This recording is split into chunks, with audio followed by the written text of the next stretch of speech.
ship. That is our aim, and Jittu will explain about this.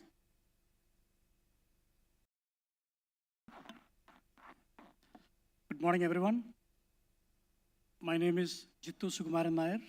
I am ex-chief consultant Hindustan Shipyard. Currently, I work closely with Team Mariotti, Italy, which is owned by Fincantieri Group, which is one of the biggest cruise ship manufacturing in the world. So I work closely with my close friend Nishijit John from almost more than 5 years with his IRS class vessel.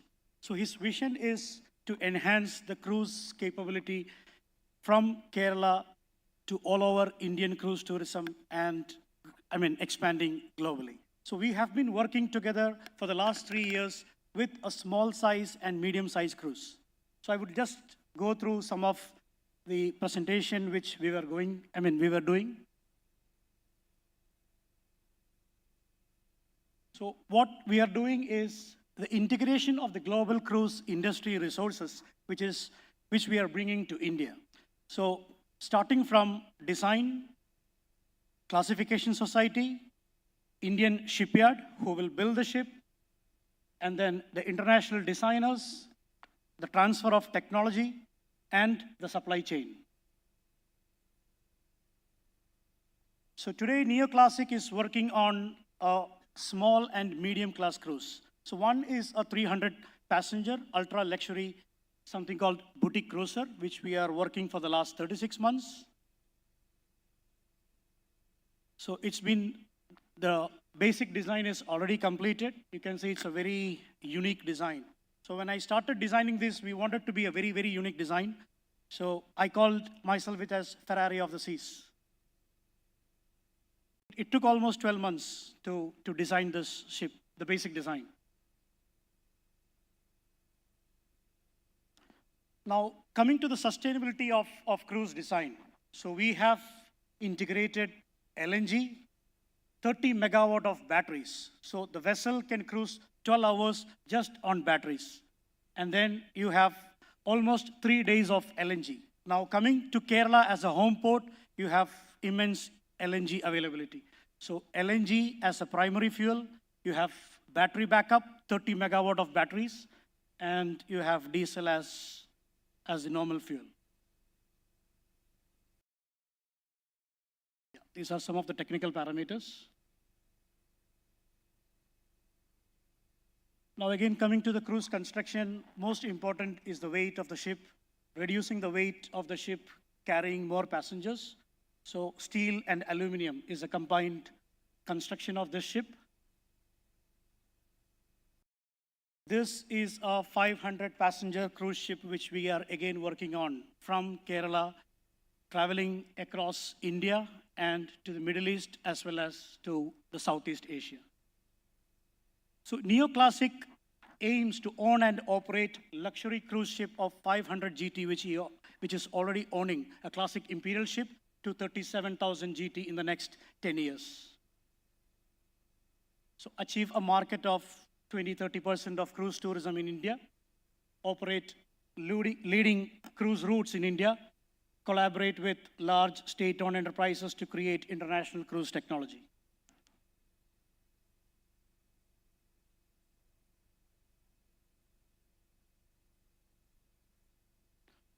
Some of the basic parameters of the ship, 3D modeling. So we are in a very basic, advanced stage with the interior design. So whatever you see in the pics is the final interior design of public spaces, some recreational spaces, cabins, suites. So the operational route planning. So Neoclassic Cruise is based in Kochi, headquartered in Kochi. So, a homegrown company from year 2000. So you can see the leading routes from Lakshadweep, Goa, Mumbai, all the Indian routes to Sri Lanka, Middle East, it will cover to UAE, and then to Southeast Asia, up to Japan. Thanks to Ministry of Ports, Shipping and Waterways, Kerala Tourism, Ministry of Tourism. So Indian tourism market, a great and a huge opportunity for cruise market, and then developing a design building in India. This hopefully will be the first time to have a medium luxury cruise in India. I'm just giving you a case study. I lived in China for almost 7 years in the shipbuilding sector. So 2018, Chinese government decided to develop and to go the cruise tourism in a big way. The first step they took was, a joint venture with Fincantieri Italy with an investment of $1.5 billion, developing 2 cruise ships of 5,000 passengers. So 2018 signed, 2023, the first ship delivered Adora Magic City. So 6 years, transfer of technology, the collaboration, joint venture, technology transfer, the shipyard built one of the biggest cruise ship in China.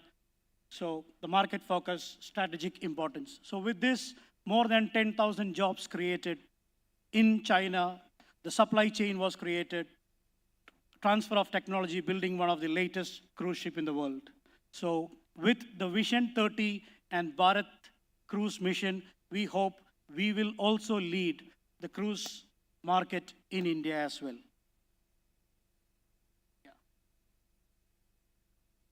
So just the conclusion is India's cruise tourism is starting a promise course, tapping into vast and diverse network into the coastlines, giving a good travel experience. With major initiatives like Cruise Bharat Mission and Maritime India Vision 2030, government is laying a robust foundation India as a global cruise destination. From the tranquil backwaters of Kerala to majestic Ganga and the premise stretches of the Yamuna and Brahmaputra, cruise tourism is not only unlocking economic potential, but also enabling inclusive growth by creating jobs and boosting local economies. As infrastructure develops and awareness grows, cruise tourism is set to become a defining of India's travel and tourism landscape, inviting the world to rediscover India. I thank WEEK and the Ministry of Ports for this opportunity. Thank you.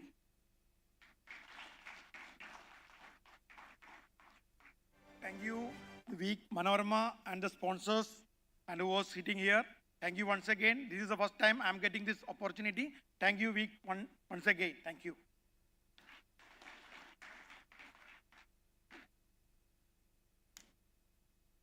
Thank you so much. I think your presentation was lovely, crisp, and the best part for me that it was exactly less than the time frame I had given them. All right, ladies and gentlemen, I'd now like to call upon Joe Varki, the Deputy General Manager, Malayalam Manorama, to please come up and give a token of our appreciation, after which we break for an exactly 10-minute tea break, and we see you back in the hall, because we've got a few more sessions, we have to break for lunch, and our Honorable Minister will be here as well.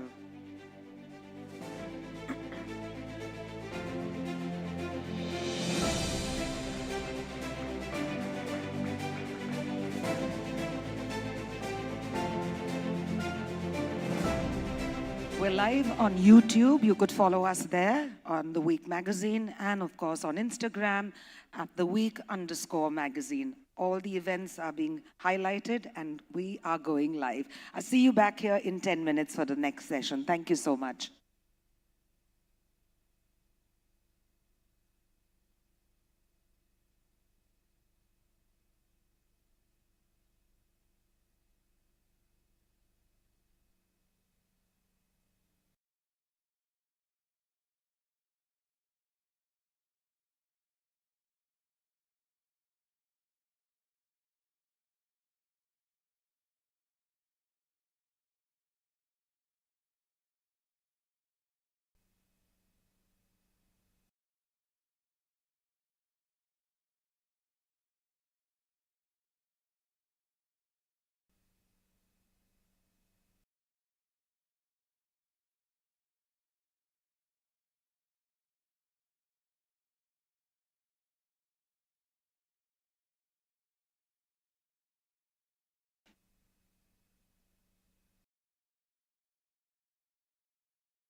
Good afternoon, everyone. I hope your chai, coffee, and samosas were good. And we're back for the next session post our tea coffee break. We start our session with a presentation on the Kochi Water Metro, something that I've used and extremely proud of. It's state of the art and it's absolutely wonderful. And we have our Chief Operating Officer of the Kochi Water Metro, Limited, Sergeant P. John. May I have you on stage, sir? There will be no question and answers because we're running short of time and we have a minister coming to be with us this afternoon. So please bear with me. Over to sir. I'll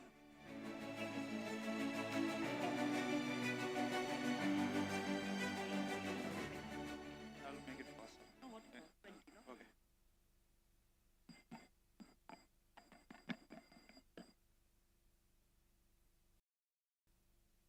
Good morning, good afternoon, everybody. We are short of time, I feel, so let me go straight into the presentation.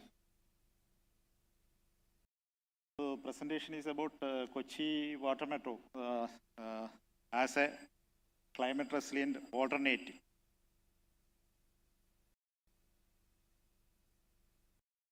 This is a beautiful island of Kadamakudi. So, recently it has come in the main news and all. So beautiful about Kochi.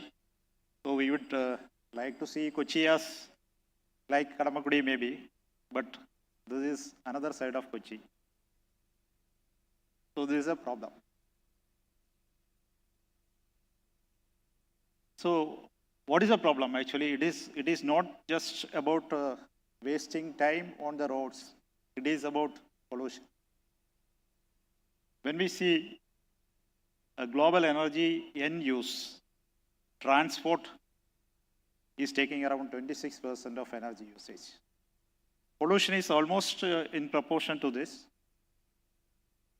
So we have to arrive on the solutions. That is where Water Metro plays an important role. So for Kochi, actually we identified different modes of transport like say metro train or city bus or auto rickshaws. We have different feeder buses, boat services, everything were there, though boat services are in very limited. But individually, none of this make a solution. So there, we wanted to make a seamless transportation for Kochi. We want to make an integration. That is where this project has conceived. On the right hand side, you can see an integrated map of Kochi, where metro rail is there. The dotted lines show water metro. So it is connecting the city to different islands and other things. Let us look back. In this is a picture of Ernakulam market in 1950. So maybe if you are aware of Ernakulam market condition, now the situation, it is pathetic. So we would say an efficient transport system is a key to economic progress. So take water transport as an alternative. This is where the water metro concept has come up. If we see the past into the history, in 1900s, more than 90% of transport in India used waterways, but now the market share is less than 3%. So there is a tremendous potential. We have to tap it. In Kochi, we wanted to reinvent urban water transport system. Actually, the island agglomeration, traditionally these were connected to mainland by water transport systems only. Boats were plying. If you take the islands, say Waipin or other islands, every island was connected to the mainland through water transport system only. But when definitely when roads, railways, everything developed, bridges developed, that share has drastically came down. But still, islanders were depending on the mainland for everything, from health to education to job, trade, everything they were depending on the mainland. The congested roads in city traffic is so pathetic. It has average speed on the road is around 20 kilometers per hour. So that is when water metro, that concept has come up as an alternative with the main objective of socio-economic development of the island population. Then when we talk about that pollution and other things, of course, public transport system is one of the solution. So we have to win back commuters back to the public transport system. So how to win back them to the public transport system? You have to give them the luxury of their present travel, the convenience of their present travel. That is how maybe many started calling it as luxury, but water metro boards that ensured minimum comfort, convenience, and reliability. So future will be improved connectivity, improved opportunities for islanders, and it will definitely act as a major tourism booster. When we talk about climate resilient transportation goals, this is aligning with the global objectives, universal access. This is equitable access in the sense part of the society actually, say disabled people and all. Maybe many of the disabled people, they have never traveled in a boat before water metro came. But when we talk about disabled people, maybe it is only say 3% by figures. But we must understand that all of us will age. When you age, you develop some kind of disability.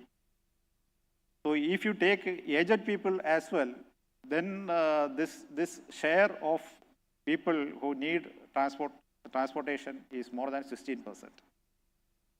So definitely that equitable access should be one of the main criteria when we are deciding on the any transport system. So efficiency, I need not to say on efficiency, safety.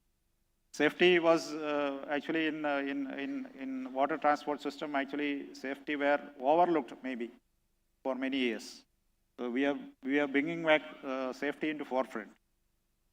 And green initiative, actually we wanted to use only renewable energy. We have not achieved it yet, but we are close to it. So when we say GST emissions, you can see the fourth one, which is the battery EV with renewable energy.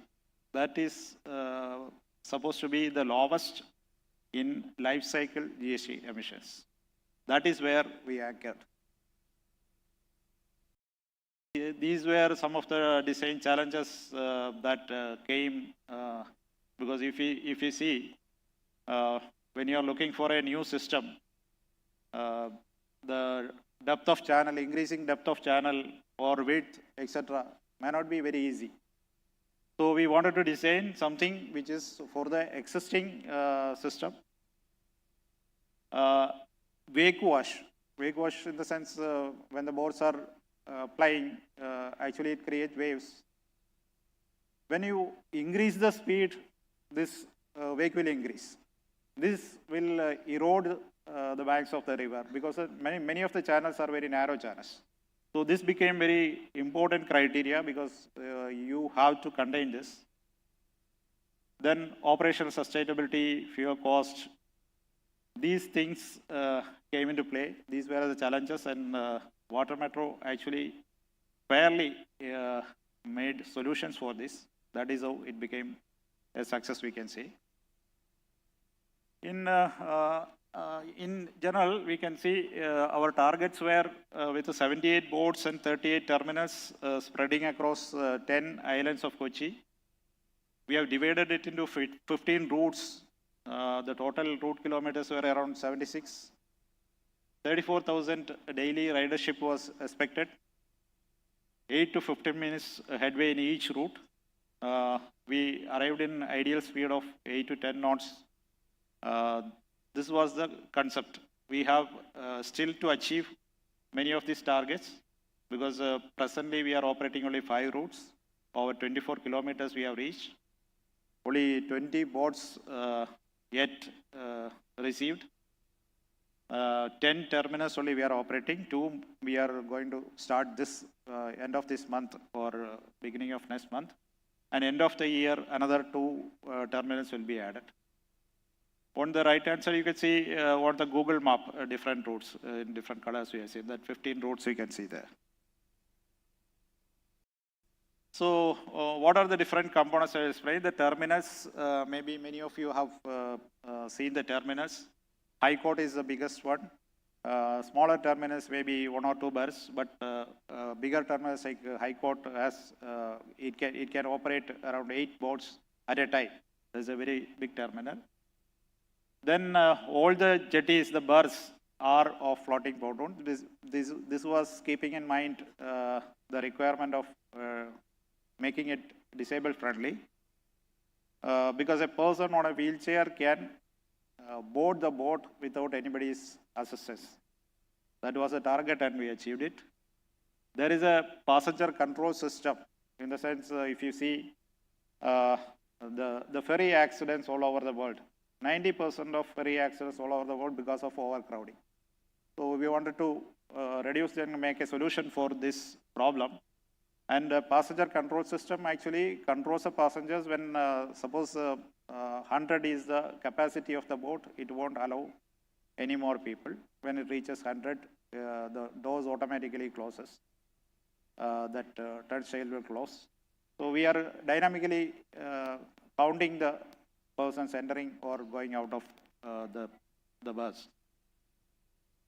Then the boats are all electric boats. These battery operated boats.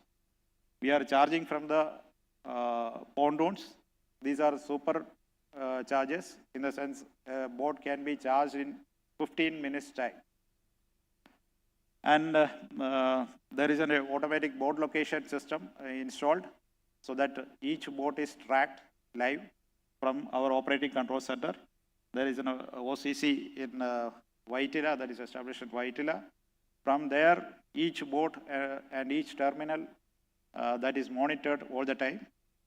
If you see in the boat, there are around 20 cameras. All compartments are monitored, and these are available in our operating control center as well. So that is the way the system is developed. We will be having a boat yard. This is yet to be established because of actually non-availability of land and some other issues. We are yet to establish this, but shortly it will be established. And this work boats, or we call it as emergency response boats, these are strategically placed. These are fast response boats that can reach any in the whole of working area, the operating area. Any point can be reached in less than 10 minutes. That is the concept. So that emergency response system is there, available all the time, increasing the safety. Then of course, it is integrated with metro, that other bus systems and terminals. If you see Waitila terminal, maybe this is the only one in India with a metro, a water metro, and a major bus station operating in the same hub. So most of our terminals are placed in such a way that it is very close or into bus stand or that kind of systems. In places like High Court, Ernakulam Jetty and all, metro is slightly away, less than a kilometer, 800 meters to 100 meters. There we have introduced now feeder buses, electric feeder buses. That is also maybe maybe first time in India with that kind of integration done with all the systems. Let us see what is the carbon footprint. In fact, when we started the project, our preliminary calculations for this kind of vessel and this kind of speed, propulsion power requirement, the initial calculations were 64 kilowatt, but we put a very ambitious target to reduce it to 38 kilowatt, and we could achieve, thanks to Cochin shipyard, 34 kilowatt for the propulsion power. So this is one of the very efficient hulls ever made. According to Marine, where we have conducted that model test, they themselves say this is one of the most efficient hull designs ever made. So with 100% energy from renewables, the target is by 22,800 metric tons of CO2 equivalent. And by 2035, around 45,000 metric tons. But our operations is presently only 25% of our target is reached. So this savings is also proportional, that is measured, which is proportional to this. In 2023, April 25th, Honorable Prime Minister of India dedicated Water Metro to the nation for more than 2 years of operation, around 860 days, over 100,000 trips already completed, about 5 million passengers. This week we are reaching the target, 5 million passengers already traveled, 20 million passenger kilometers. So what is unique about water metro system? In fact, this passenger control system, we say first time in India, but we never heard of such systems anywhere in the world. So we can claim it is a first time in the world. Disabled friendly jet is first time in the world in a public transport system. Battery electric boats with the superchargers is first time in India. Centrally controlled water transport first time in India. Integrated water transport concept first time in India. Battery charger superchargers for water. This is the largest capacity EV charger ever made in India. 300 kilowatt chargers we are using. That is 150 into 2 parallelly charging. And this is the largest network of chargers. And maybe the kind of operation is from morning to evening, these chargers are continuously charging because one boat leaves, the next boat bus. This is like abusing. That kind of operation is going on for the last 2 years, and it is hugely successful. And actually, Water Metro is the largest fleet of battery electric boats anywhere in the world. Our competitor is actually maybe in Copenhagen with 6 boats. And pan-India potential, more than 40 Indian cities, it is possible according to our initial studies.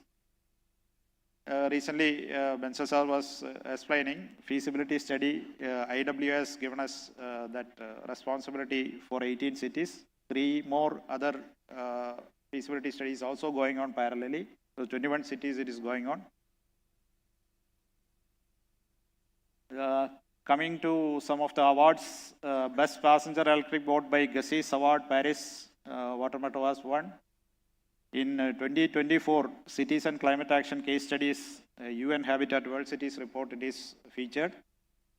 IMO team has visited. They wanted to make it as a model for other development and their targets.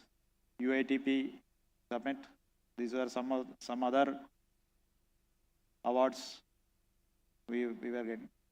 Thanks.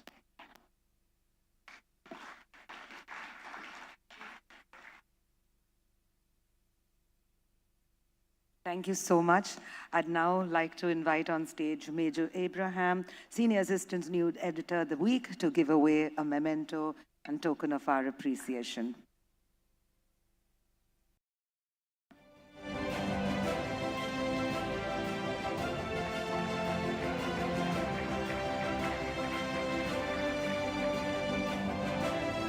Thank you, sir.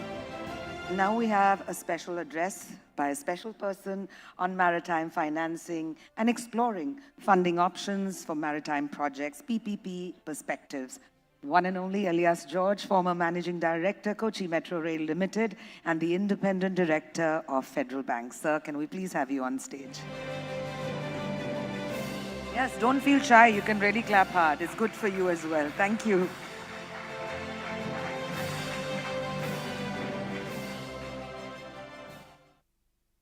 Good afternoon, everyone. Let me start with two huge caveats. I have very little to do with the maritime industry now, much less its financing. And when Riyadh and the week asked me to speak about it, I was a bit taken aback, but I didn't want to say no to him or to such a challenge. Second caveat is that if I'm a little critical about where we are going in terms of our aspirations, let me tell you, it is actuated by a great love for the industry, the maritime world, and for our country. So take it in that spirit. Yesterday, the CMD of Kochi shipyard made a very valid point.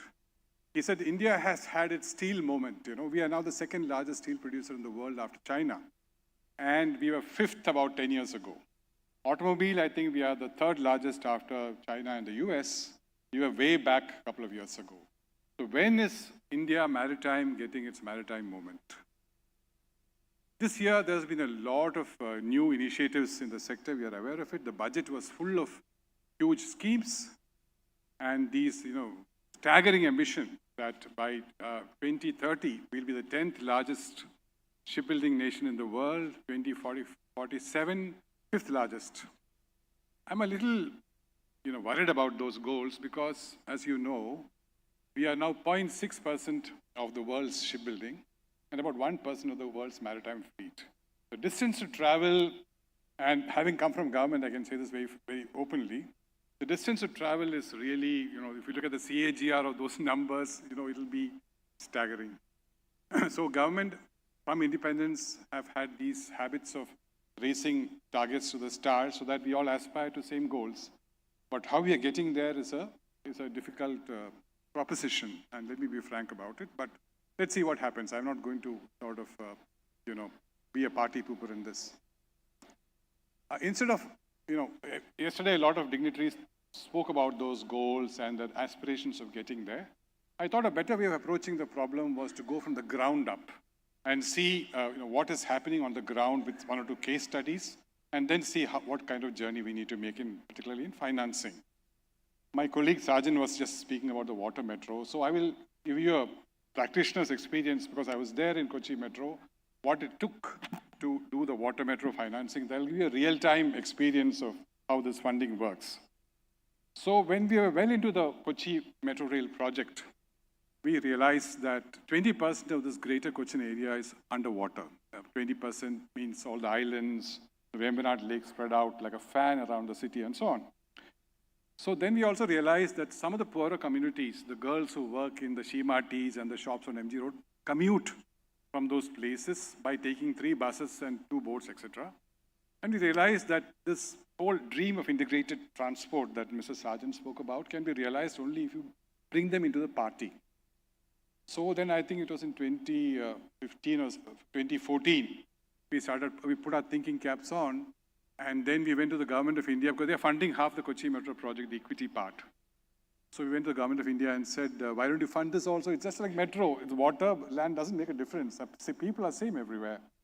So those, the babus there, my colleagues there said, no, this is not metro. And I'll tell you, one of the reasons why after independence we are still at 0.6 and 1, somebody asked me. And I said, not in a lighter vein. I said, because from Delhi you can't see the sea. And also from the Delhi you can't see the inland waterways. If the Brits had confined their capital to Calcutta, which they did in 1905 or something, you would have had a much more flourishing maritime sector in this country. It's fact. I used to be private secretary to the Union Minister for Shipping way back, the last century. And that time, the Ministry of Shipping was under the Ministry of the Department of Shipping was under the Ministry of Surface Transport. They're looking at national highways, big one, then ports, shipbuilding was a little thing, a desk there. So that's how it evolved. Nobody really, like fisheries sector had the same problem because the people who ran this country for the last 75 years never really had it on their mind space. So I really believe that now things are changing. This year has been a great leap forward, I agree. So that's one thing we have to keep in the back of our mind. We have to sensitize the country's policymakers because they tend to forget it. These are landlocked places, UP, Bihar, and all the rest of it. So that is something which states like Kerala, Goa, and Assam, Maharashtra need to do. Luckily, Gujarat is also in our maritime state. They're doing very well, incidentally. So going back to Kochi Metro, then we realized the Government of India said, we can't fund you. So the equity part of the actual metro you see is 50% funded by the Government of India, 50% by the Government of Kerala. The rest of it is all loans from the French agency, the Agence Française de Développement. So water metro, we drew a blank there. State government was very helpful, but they don't have money, as you know. State government is, on a precarious, sticky wicket. So then we went with some people to Frankfurt, where there is another German funding agency called KfW.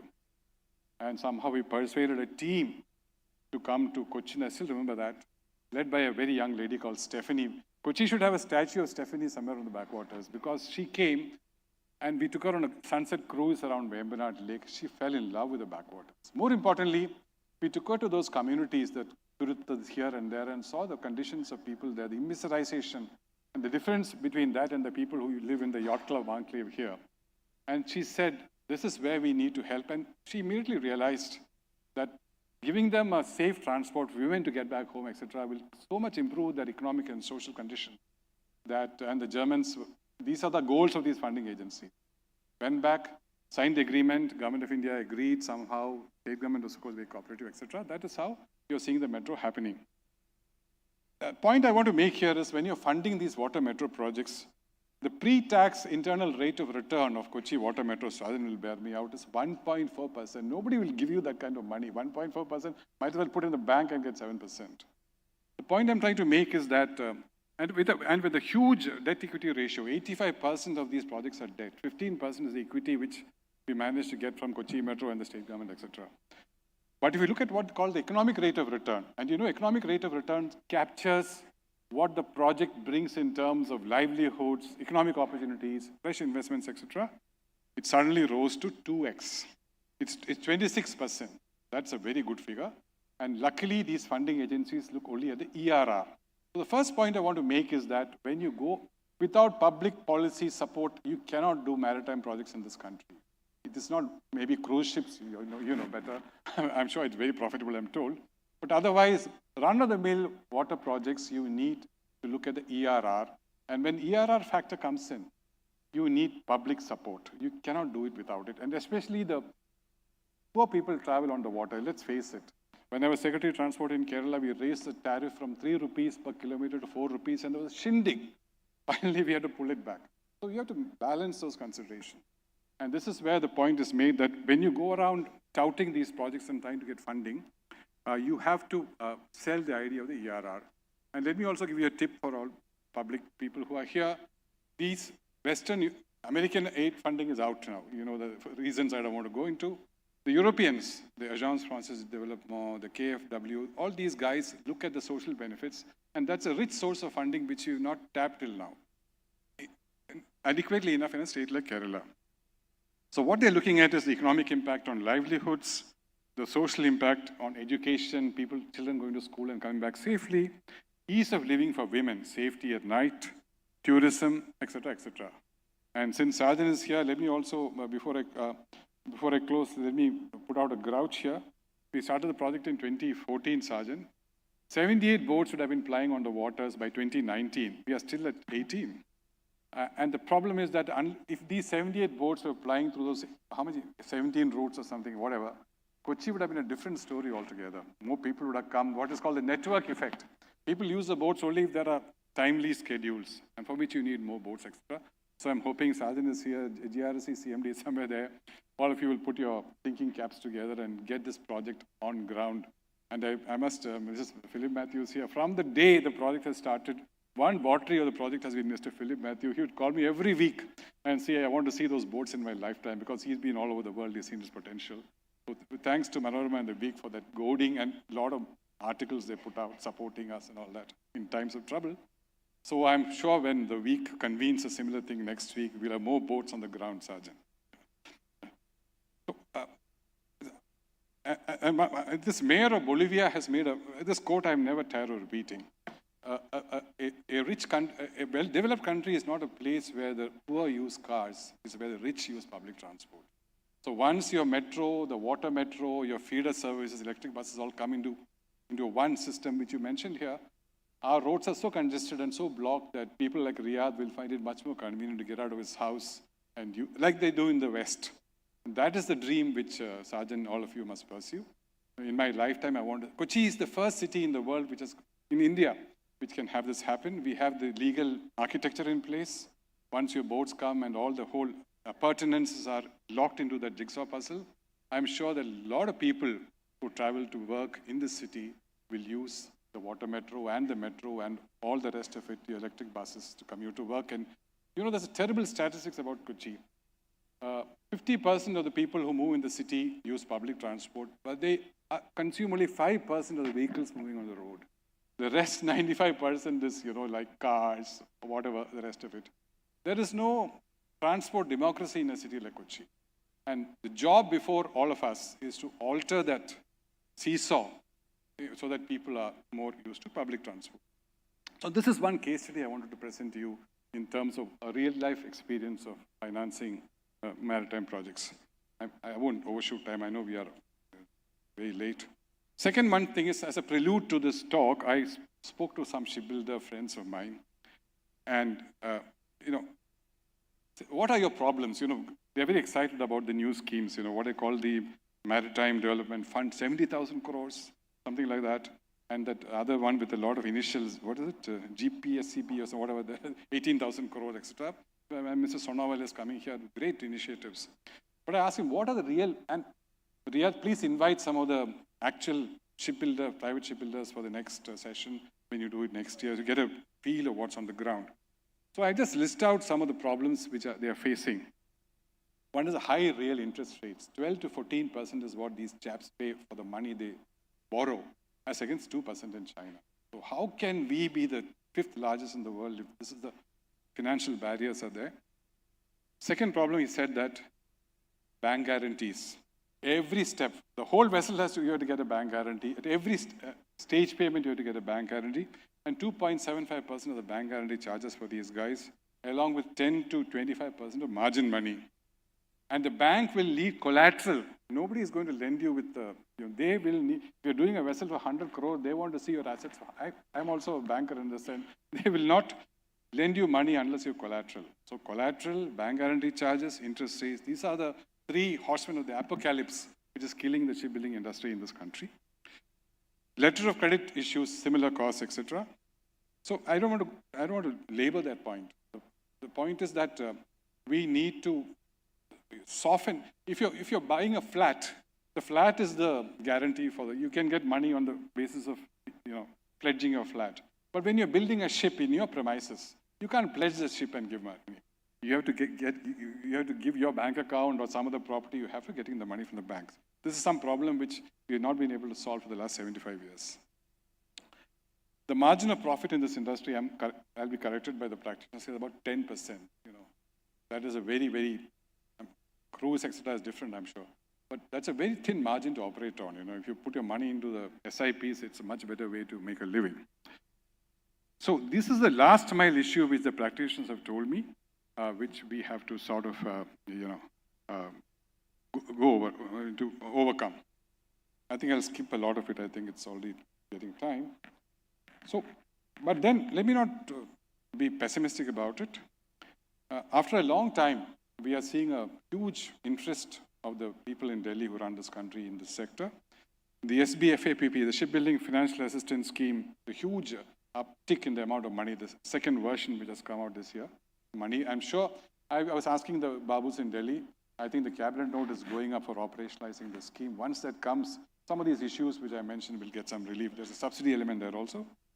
And this Maritime Development Fund from 25,000 crore has gone to 70,000 crore. So the proof of the pudding is in the eating, how they go over the fine print of it, etc. And one of the challenges of public policy in this country is that it's all made by bureaucrats. They do not take the practitioners into consultation before they do it. If they had sat down with these guys and said, what are your problems on ground, and found out ways to do it, which is why earlier funds given for the sector were never utilized. It's all heavily underutilized because what you put out of Parliament House in Delhi and what the guy in Bombay or wherever, Wherever gets is a huge difference. So that is something which we have to address. I think I'll close with 2 suggestions of mine. One is that, and as a layman, as an Aam Aadmi now I can say it, why are we aspiring to be world's number 5 in terms of global tonnage, or number 10? Is that a good aspiration to have? Why can't India be a country which is known for making X, Y, Z ships, whether offshore support vessels or cruise liners or whatever, or tugboats or ferries? This is a strategy which Cochin Shipyard has done very well. They have specialized in their vessel making, so much so that the Scandinavians and the Norwegians only want to get orders from them. Why can't we be the country which is known, like somebody mentioned Fincangery for vessels, etc. Why can't we be a country which is known for making these kind of vessels? We'll have a captive market, everybody will come to us, all of you will make huge profits. Why do you want to go after the tonnage, etc.? It doesn't really work because again, I think Madhu, CMD Shipyard mentioned, there are 50 industries dependent on shipbuilding. It's a very complex ecosystem. Financing, insurance, ancillary, the supply chain is very complicated. Now, if you want to have the whole cake, it's not going to be as easy as you think. Focus on a niche market is what I would suggest for this country. Second one is the shipbuilding clusters. In Dubai, it's all plug and play. If you want to build a ship, you go to a place, they have everything there. You just build your ship and get out and they take money out of this. Our cluster scheme is where government allots land to people and they go through the same rigmarole of... And one of the problems about shipping and shipbuilding is the long lead time. From the tender to the completion, like your water metro, it takes years and years. And the cost of those funds are borne by the shipbuilder and the ship owner. So basically, two things. One is go for niche products and then go for plug and play in this country. We will see India emerging as one of the leading maritime nations in this globe. I think I've banged on enough about this. Thanks for inviting me.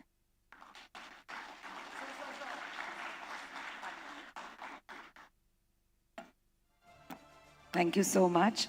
I'd now like to call upon Namrata Biji Ahuja, Chief of Bureau of the Week, to please give away a memento to Sir.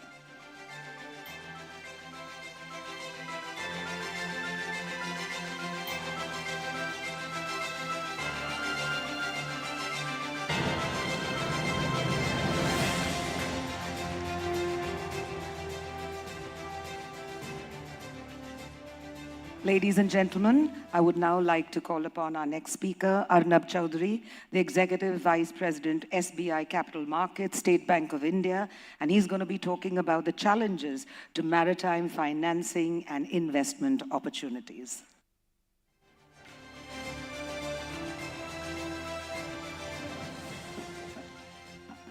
Good afternoon. I have been listening to lovely presentations. I missed yesterday's conclave, of course, on the the metros and the cruises.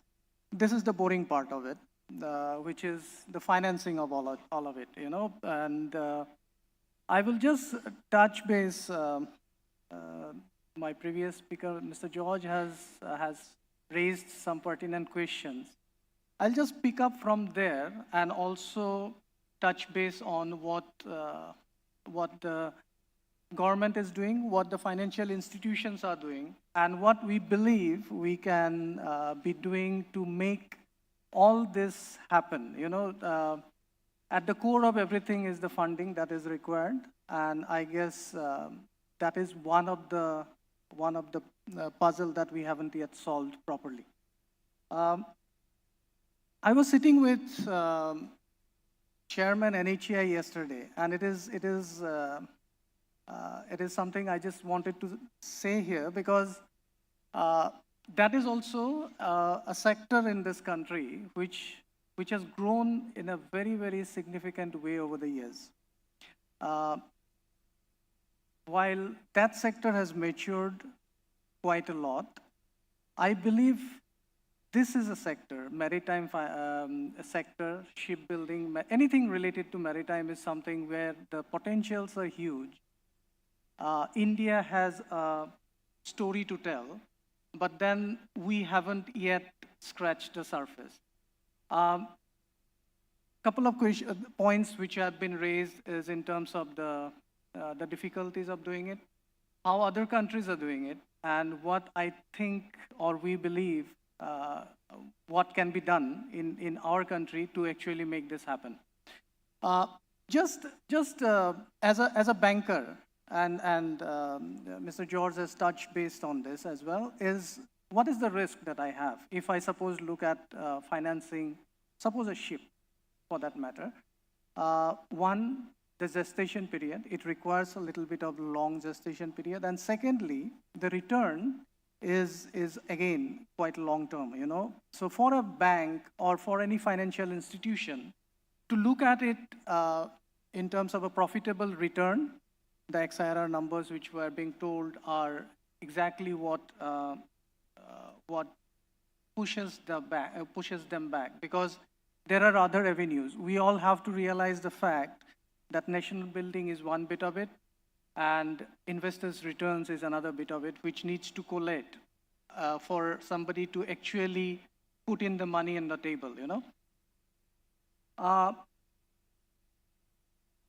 Interest rates has been a bane. We know in case of say metros, actual metro railways as well, we have seen that there is a affinity towards cheaper funding which is available from institutions like JICA and all that. Our problem is our cost of borrowing in India itself, because of the interest rates that we maintain at the rate at which government borrows itself, is higher. Japanese interest rates would be much lower. However, we need to keep in consideration the fact that there is an exchange rate risk that those entities, those fundings also run, right?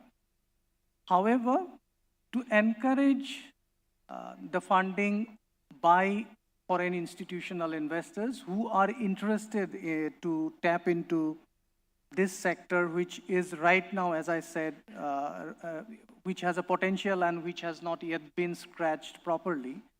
The Gift City has opened up entities out there. The Gift City is a initiative which has been proposed, which has been propagated by the government, so that there could be financial exposures that can be taken by these entities, like who are looking to get funding from the foreign institutional investors through that route.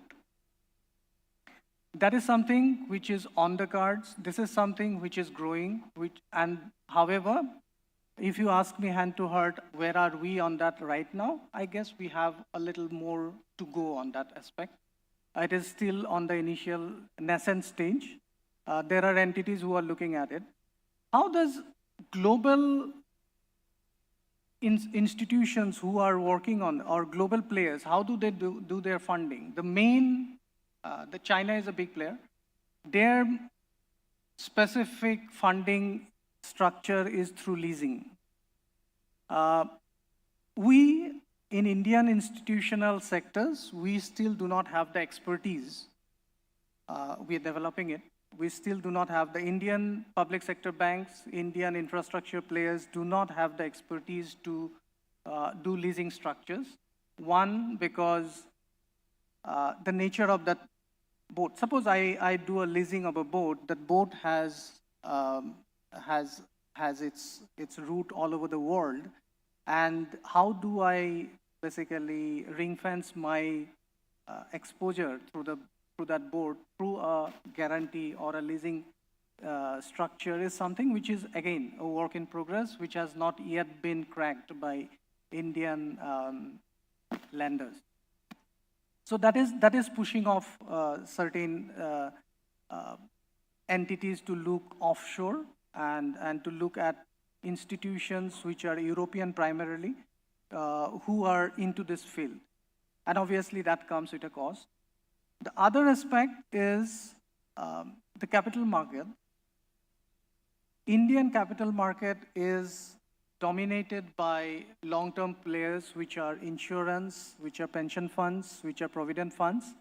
These institutions, because of their regulations, cannot lend to entities who have offshore exposures as well. This is a regulation. Now, for them to actually look at long-term lending or buy, suppose a bond is issued by an entity, I'm just giving a name. For example, Cochin shipyard wants to issue a bond, which is a long-term bond to the INR bond. Many of these entities may not be able to invest in it, even if they like the name, even if they like the credit, because the end use have to be something which is onshore. It cannot be having any offshore exposures. Now, In that case, your end use gets restricted. What are we trying to do on this is something which I will just touch base upon. The government has been working on, as I said, there are policies, the Bill of Lading 2025, where it has become digitized, simplified structures which are being propagated. Merchant shipping bill, coastal shipbuilding, these are primarily to encourage trading. It is not actually to encourage shipbuilding, many of the things that we have talked about today. But on the shipbuilding side, shipbuilding financial assistance scheme was propagated, which has come into play. We talked about Maritime Development Fund, 25,000 crores of money, which has been, again, one of the major, major announcement in the budget as well. How we take this forward, and this is basically, it is to lower the cost of funding. We talked about 12%. We need to bring it down to make any sense in terms of the investment into that sector. And Maritime Investment Fund, then I am very encouraged with Sagarmala's NBFC, Sagarmala Finance Corporation, which has been propagated, which has been proposed. Actually, it has been there for some time now. There has been an initiative to push it forward. The structure is something which is an NBFC structure, and to encourage funding into this sector where the traditional funders may not be able to come in. It is onto the line of what REC or PFCs or NABARDs who have strategic investment targets to do.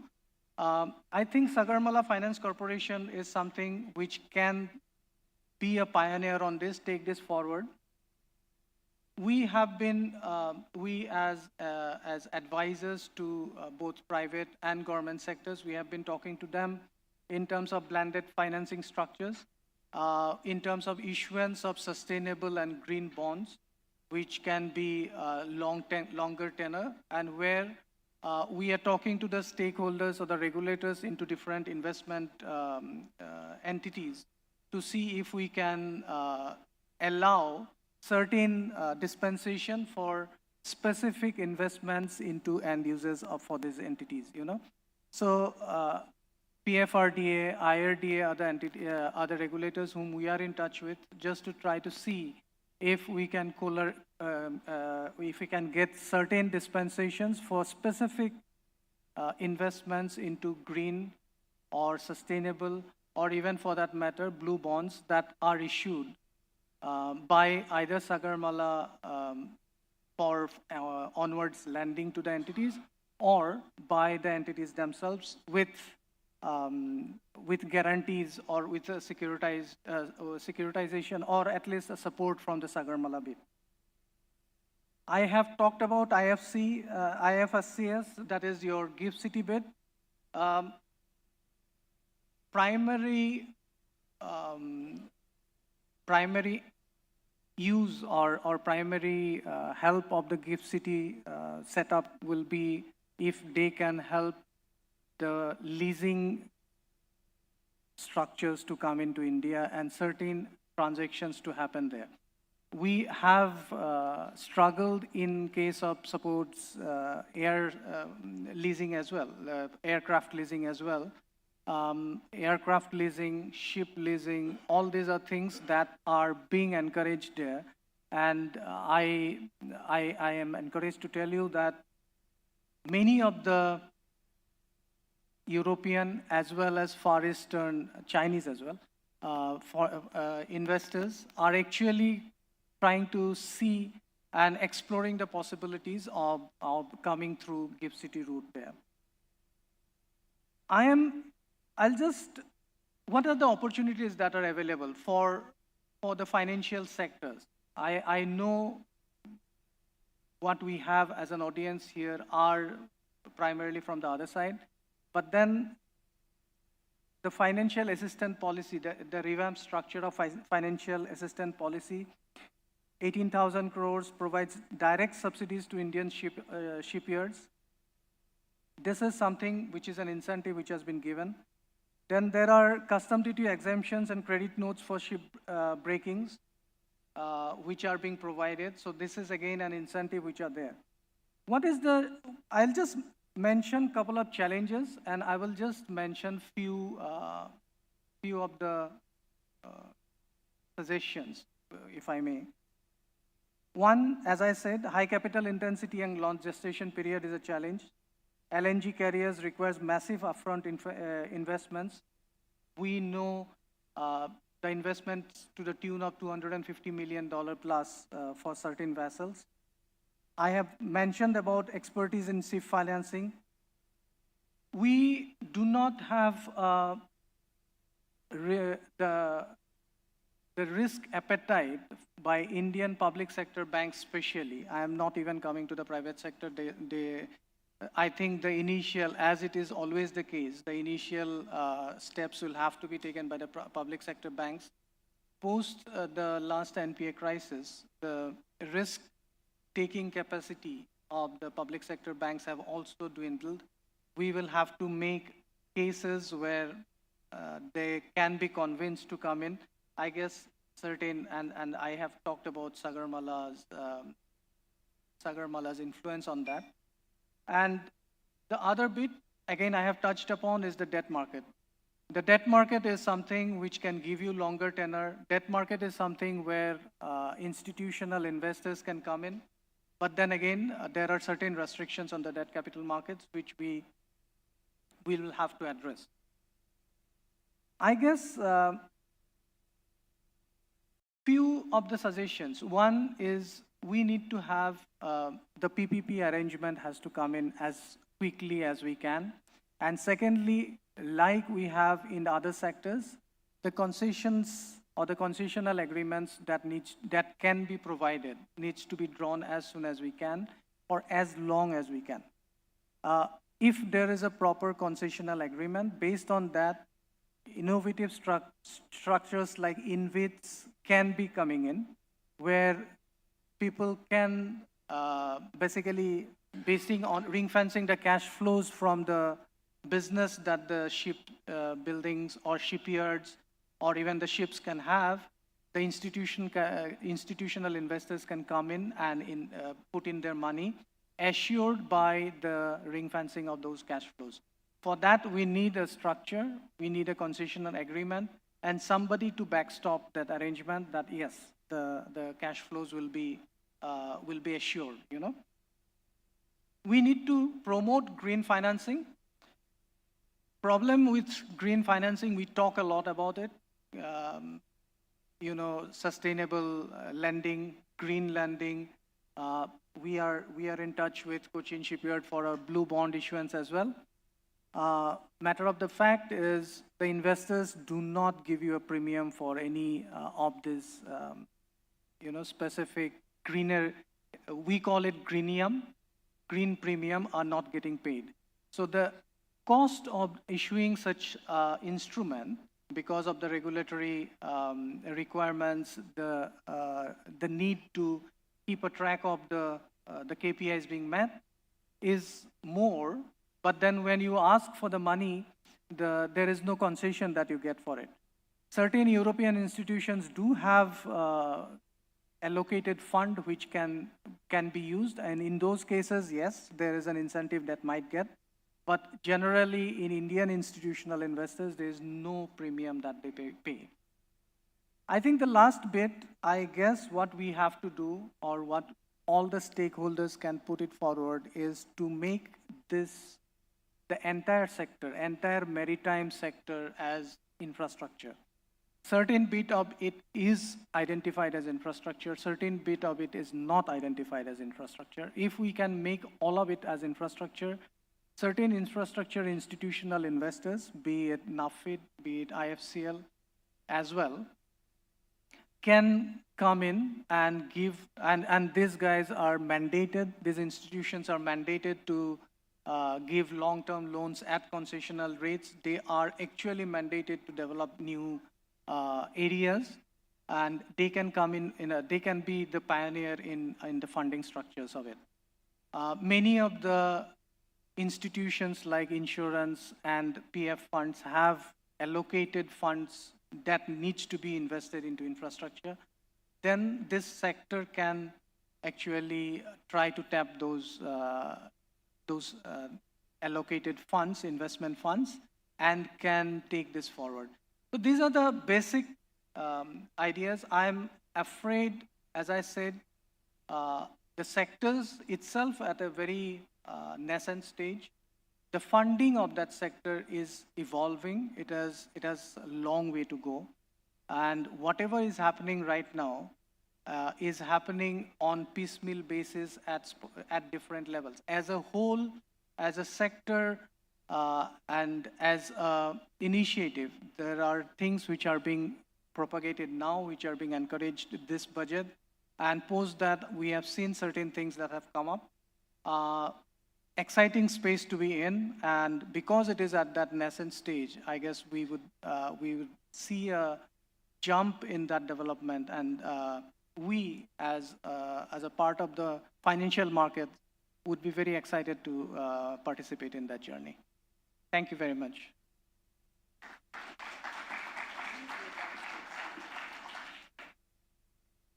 Thank you so much. And now request Sanjeev Barua, Senior Assistant Editor of the Week, to please come up on stage and give a token of our appreciation to Mr. Arnob Chaudhary.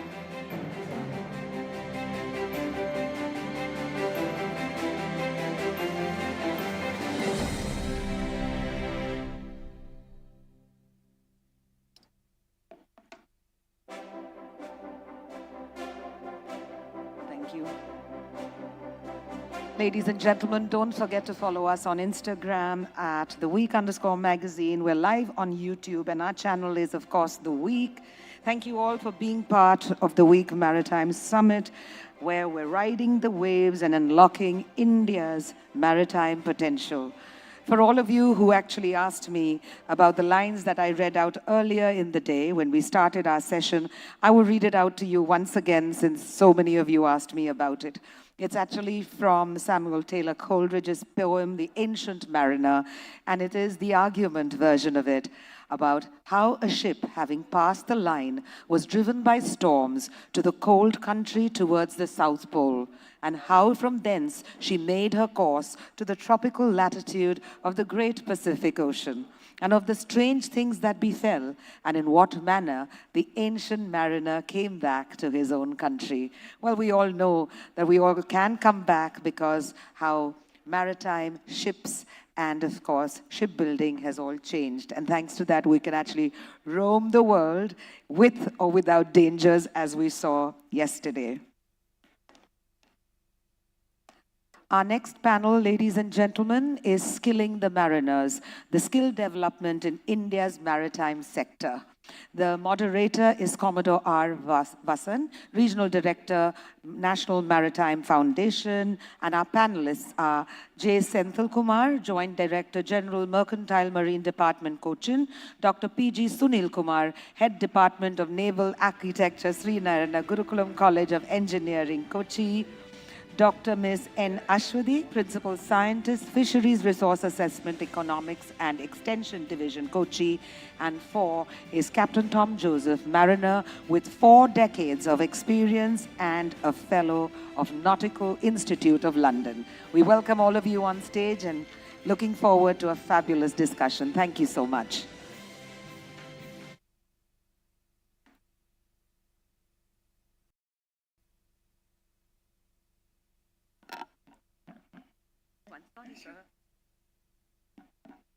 And ladies and gentlemen, this is just to give you all a heads up. The Honorable Minister, Dr. Shobhananda Sonowal, has already landed in Cochin and is on his way. So we're really excited about that and wish you all the best for your session. Thank you.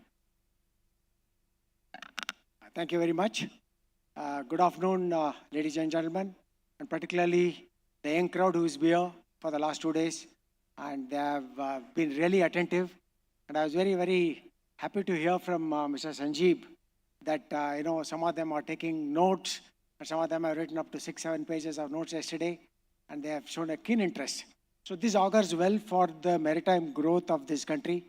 And I must laud Week for taking this initiative. Riyadh, Sanjeev, Atul, and the entire team who taken such great initiative to bring about greater maritime consciousness. There's a new word that people are talking about to say that India, after all, was on the cusp of maritime legacy, and we need to reinvent our maritime roots and ensure that we have a place in the community of nations. So from that point of view, all these panels which were there both yesterday and today have looked at indirectly at the pillars of blue economy. So it was not referred to directly as such, but all these are the pillars of blue economy, whether it is transportation, whether it is clean energy, whether it is ship repair, ship production, port development, or maritime tourism along the rivers, which you had so many presentations, or even the aquaculture, where we are looking at the increasing the fish production by all this. So what is a common factor that has come about in all these talks? In fact, if you go back to last year's address by Prime Minister Modi, in one of the talks, he laid emphasis on the 4 S's. What are these 4 S's? So essentially looked at scope, size, scale, and skill. So, if you are planning very huge things, that is scale, then you must have a vision, strategic vision, and then work for it and ensure that there is adequate skill for achieving the speed which will contribute to the entire progress of our maritime sector. So from that point of view, all the presentations, all the panel discussions yesterday and today have been extremely useful in providing you those vital inputs on what are the requirements for ensuring that we are able to contribute to blue economy aspirations, number 1, and also comply with the so-called SDG 14, Sustainable Development Goals 14, which you are familiar with. So from that point of view, I feel that this panel is extremely useful and important. It was the last panel in the last 2 days. This is the 6th panel, and we have 4 eminent speakers who are here, all highly qualified and with varied experience in their respective fields. And I'm not going to take a long time to introduce each one of them. Suffice to briefly introduce them to tell you the kind of activities they've engaged in and the kind of experience that they've built. So we have Captain Senthil Kumar is from the MMD and is a joint director, and he is also an alumnus of the IMU, there's Indian International Maritime University, Sweden, and he has 11 years of sailing experience, and is presently here in Cochin where it matters. Then we have Dr. PG Sunil Kumar. Can just identify yourself for everybody's benefit. He again is the former Director General of Dr. PG Sunil Kumar, who is the Department of Naval Architecture, Sri Narayan Gurukulam College of Engineering. He was formerly with the Navy, but thereafter he's been with IITs, and he's worked enormously with the DND, with NSTL, that is the National Scientific Technological Laboratory, and presently he is involved in teaching and skill sets of naval architecture. The third speaker is Dr. Ashwati, another doctorate in agricultural economy, and she is deeply engaged in fisheries research and increasing the yield by responsible, sustainable practices, and we are happy to have her with us.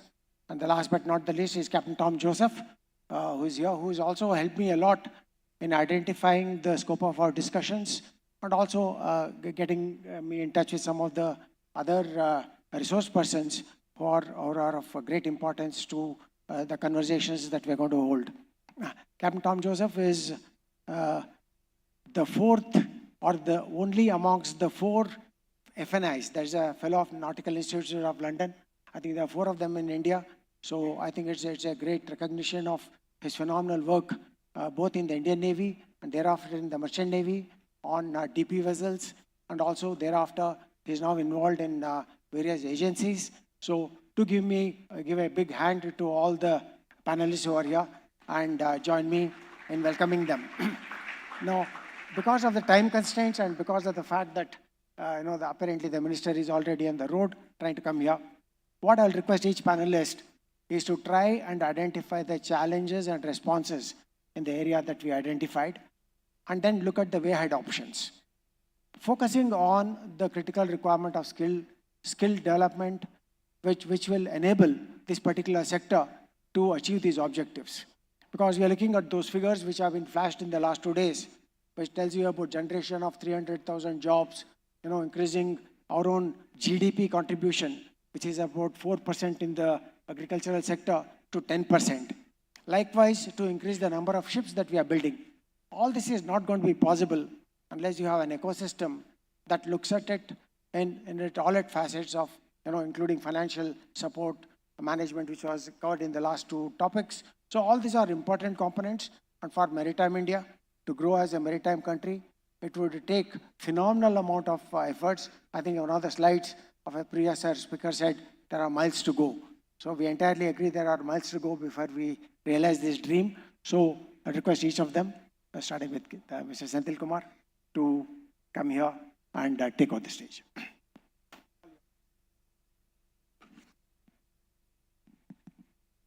Thank you, sir. And I would like to thank the organizers for inviting me to this occasion.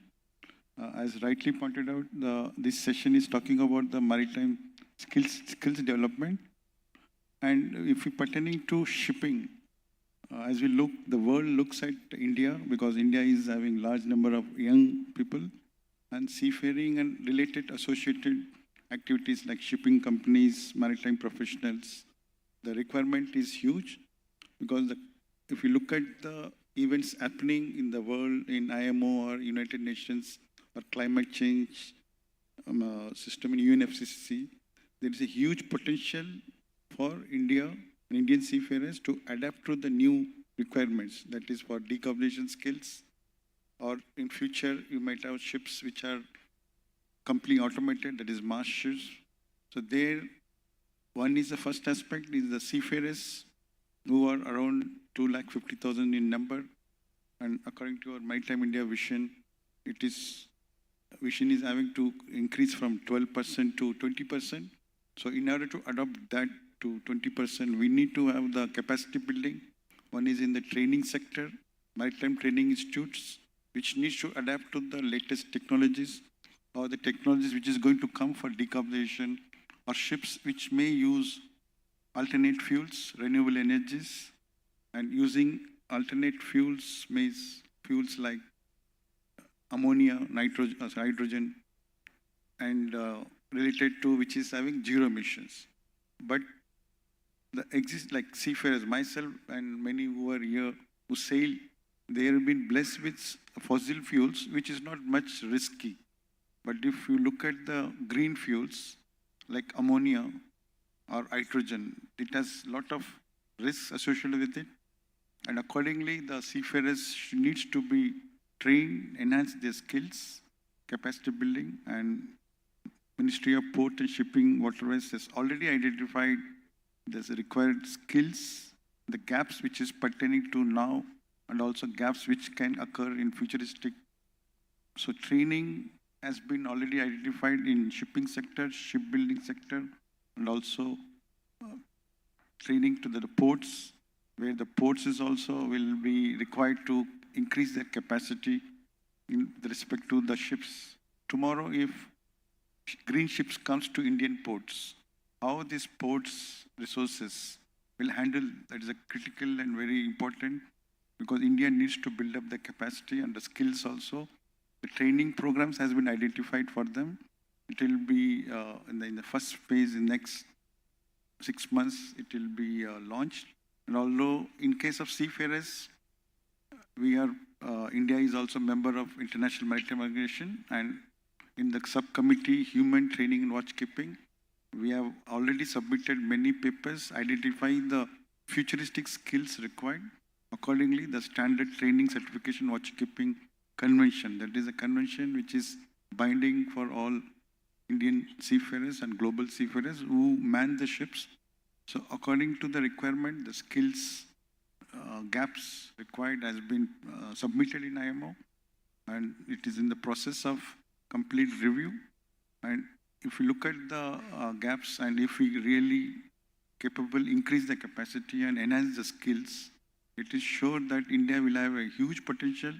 First one is enhancement of seafarers content, and also world India can become the major shipping activity for ship management, there is a huge potential for managing the futuristic ships where we can have the resources, including the shore-based organization, ship management activities. So it is certain that there is a huge potential, and also lot of effort has been taken by Ministry of Ports, Shipping, Waterways. There is a organization, there is a committee called NAVIC Cell pertaining to mainly capacity building and enhancing the skills. So this cell is very, very focused, which identified already for the up to 2030 and beyond that also. Thank you. Thank you very much for the wonderful input. May I now request the next panelist, Dr. P.G. Sunil Kumar. With his phenomenal experience, particularly also now into teaching, I would also request him to focus a little more on use of modern aids, technology, AI, etc. in terms of teaching. But there's one important point which he made with experiences in DRDO. He said there is greater focus on processes and not the end product. So if this has to change, how can they contribute from the institutions, from training institutions, teaching institutions? You know, if you can also kindly concentrate on that, it will be useful to the young people who are here, who are looking forward to shaping a career in the maritime industry. Thank you. Thank you, sir.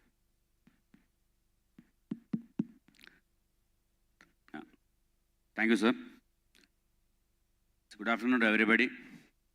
I'm a naval architect, and my domain is shipbuilding. We have Maritime India Vision 2030 and Maritime Amazon Vision 2047. And we have got very stiff targets. And these targets are for shipbuilding in terms of tonnage. When you look at Indian shipbuilding, almost 70 to 75% of the shipbuilding activities in India are related to the defense sector. And the defense ships, Navy and Coast Guard ships, they do not come under this tonnage rules. So the target for us is very, very stiff. If you look at the shipyards, other than Cochin shipyard, all other major public sector yards in India, be it MDL, GSL, GRSE, or Hindustan Shipyard, they are all under the Defense Ministry.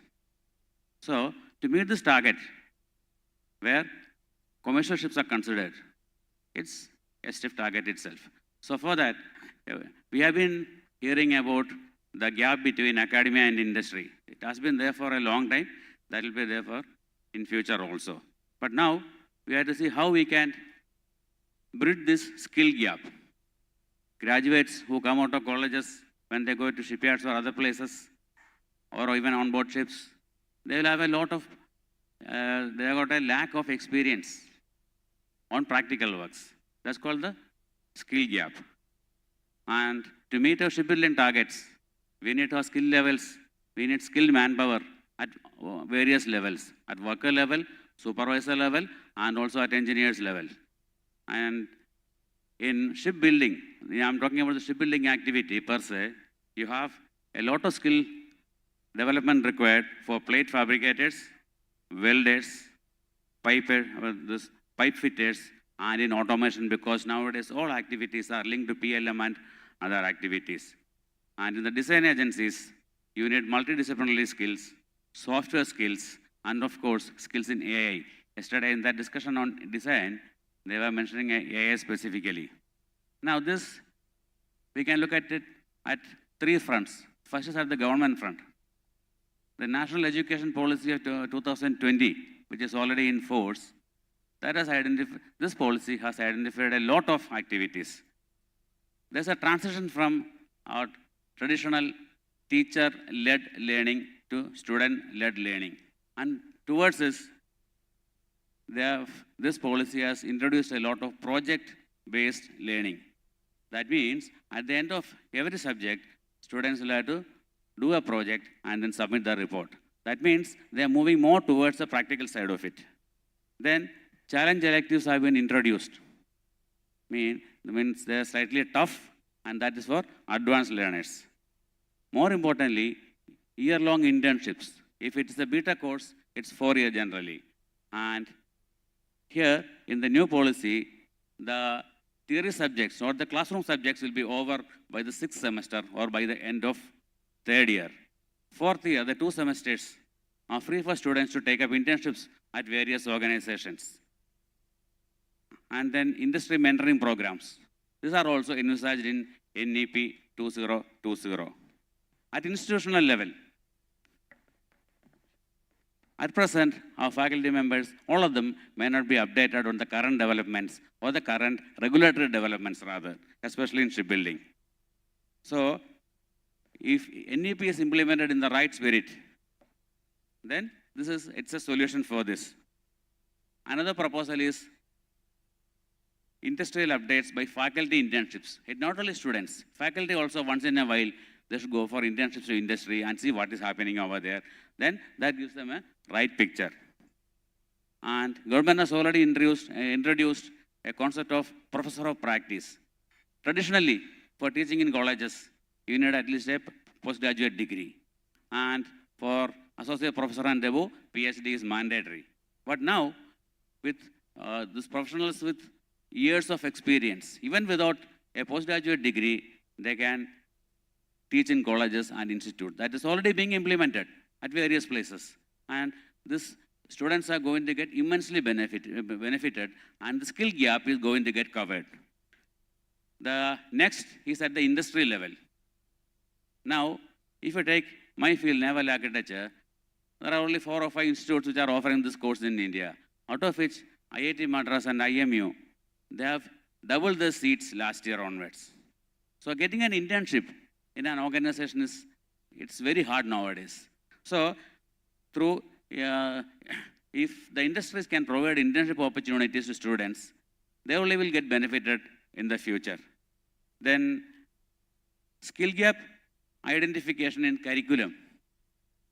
That also needs industrial intervention and industrial mentoring. That is also another area which is possible. Now, government has already identified the skill gaps in maritime sector.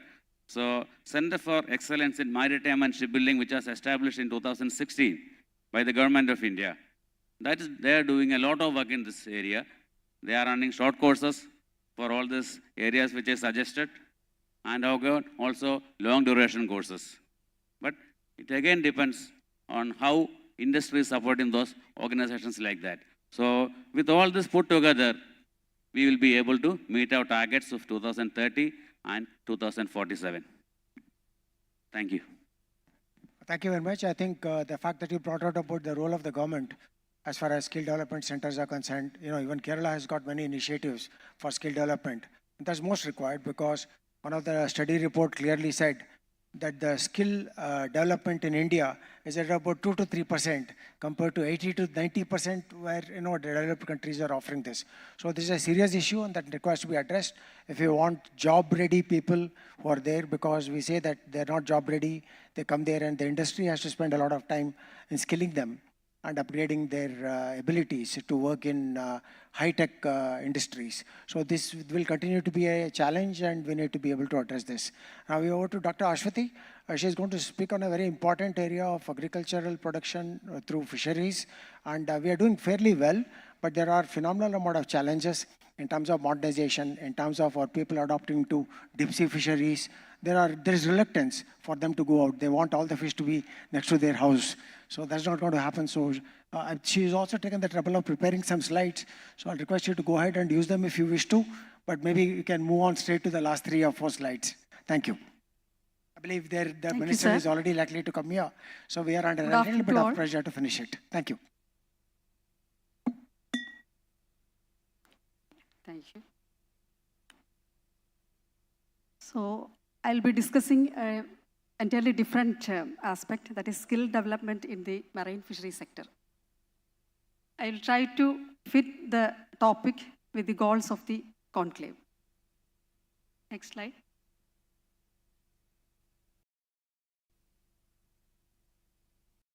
Why skill development is important in the marine fishery sector? Earlier, we used to have the goal of achieving sustainable exploitation of marine fisheries. Now, the government of India has come out with the blue economy policy, and all are talking about expansion of blue economy, blue growth and all. And so there are multiple sectors competing with the fishery sector in the same space. Some are competitive, some are complementary. We have already, very recently, we have seen in Kerala the 2 shipwrecks. So these shipwrecks have direct as well as indirect impact on the different sectors of the marine fishery sector.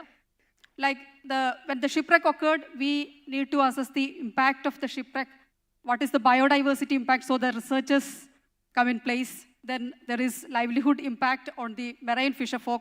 So the compensation is fixed based on the environmental impact as well as the socio-economic impact on the coastal communities.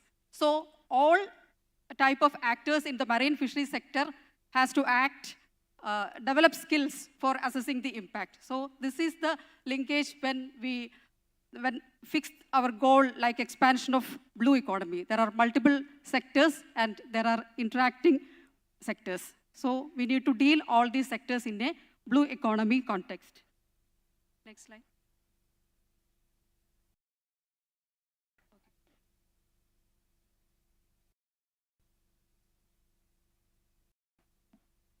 So when this topic was given, I tried to fix it into 3 major pillars of the actors in the marine fishery sector.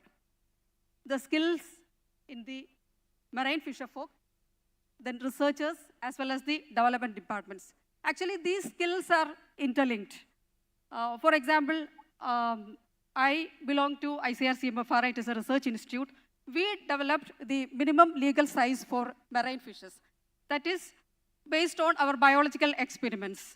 So this minimum legal size of marine fishes is transferred to the development departments for developing the regulations. That is, we are preventing the juvenile fishes, catch of juvenile fishes. And the next part, the regulations will be imposed on the marine fisherfolk, those who are actually doing the fishing. So they need to develop the skills of identifying the minimum, what is the minimum legal size of catching each species. So these skills are interlinked. Similarly, there are different technologies developed by the fisherfolk themselves, or we have imported technologies. And our marine fishery sector is not regulated, it is open access. So whatever technology is developed, it will have an impact on the researchers. So the research, for example, the marine fishers, they used to undertake the fishing operations based on profit. So if they identify a different species, which is not commercially exploited in the usual their trips, so the research system needs to act and need to study the new commercially exploited species. So all these skill development in all these key actors are interlinked. So we'll see what skills are required for the marine fisherfolk. The key skills required for the marine fisherfolk, including the active fishers as well as other value chain actors. These are the main key skills identified: deep sea fishing, vessel navigation, onboard safety, and there are a lot of modern electronic devices are coming, and sustainable fishing practices. Then post-harvest handling and cold chain operations. Then there are man-made as well as natural disasters. So the fishers need to be prepared to handle these man-made as well as natural disasters. That is disaster response and risk management. Then alternate livelihood opportunities are available in the mariculture technology. So they need to develop the skills in mariculture, then entrepreneurial skills. Coming to the second key actor, that is the development departments. Mainly it is the Department of Fisheries. So they are the actors,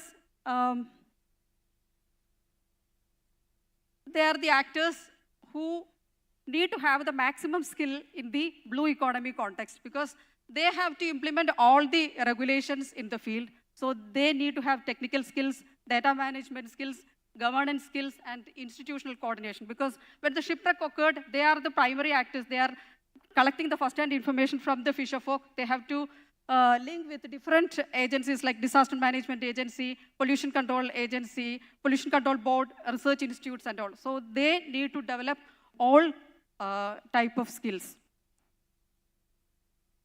And this is the key skill development needs for the researchers. Now we all live in a in the age of AI and digital revolution. So all AI-enabled softwares as well as autonomous systems.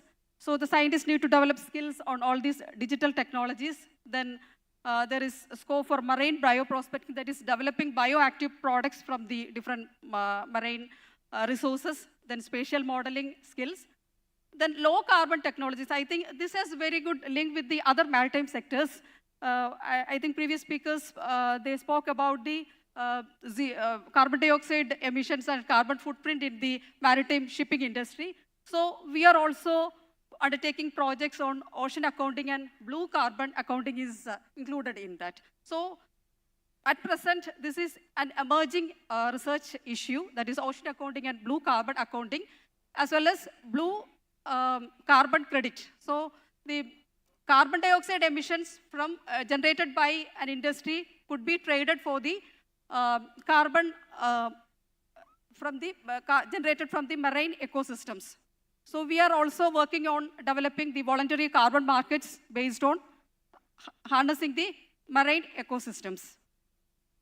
So all these different maritime sectors are interlinked in the blue economy context. Coming to the institutional support for skill development in the marine fisheries sector, there are several schemes by the Government of India, including Sagarmala program, Marine Pradhan Mantri Matsya Sampad Yojana. Then several institutions are involved in skill development, and also there are digital portals by the Government of India for giving training to all the key actors like researchers, development departments, as well as the fisherfolk.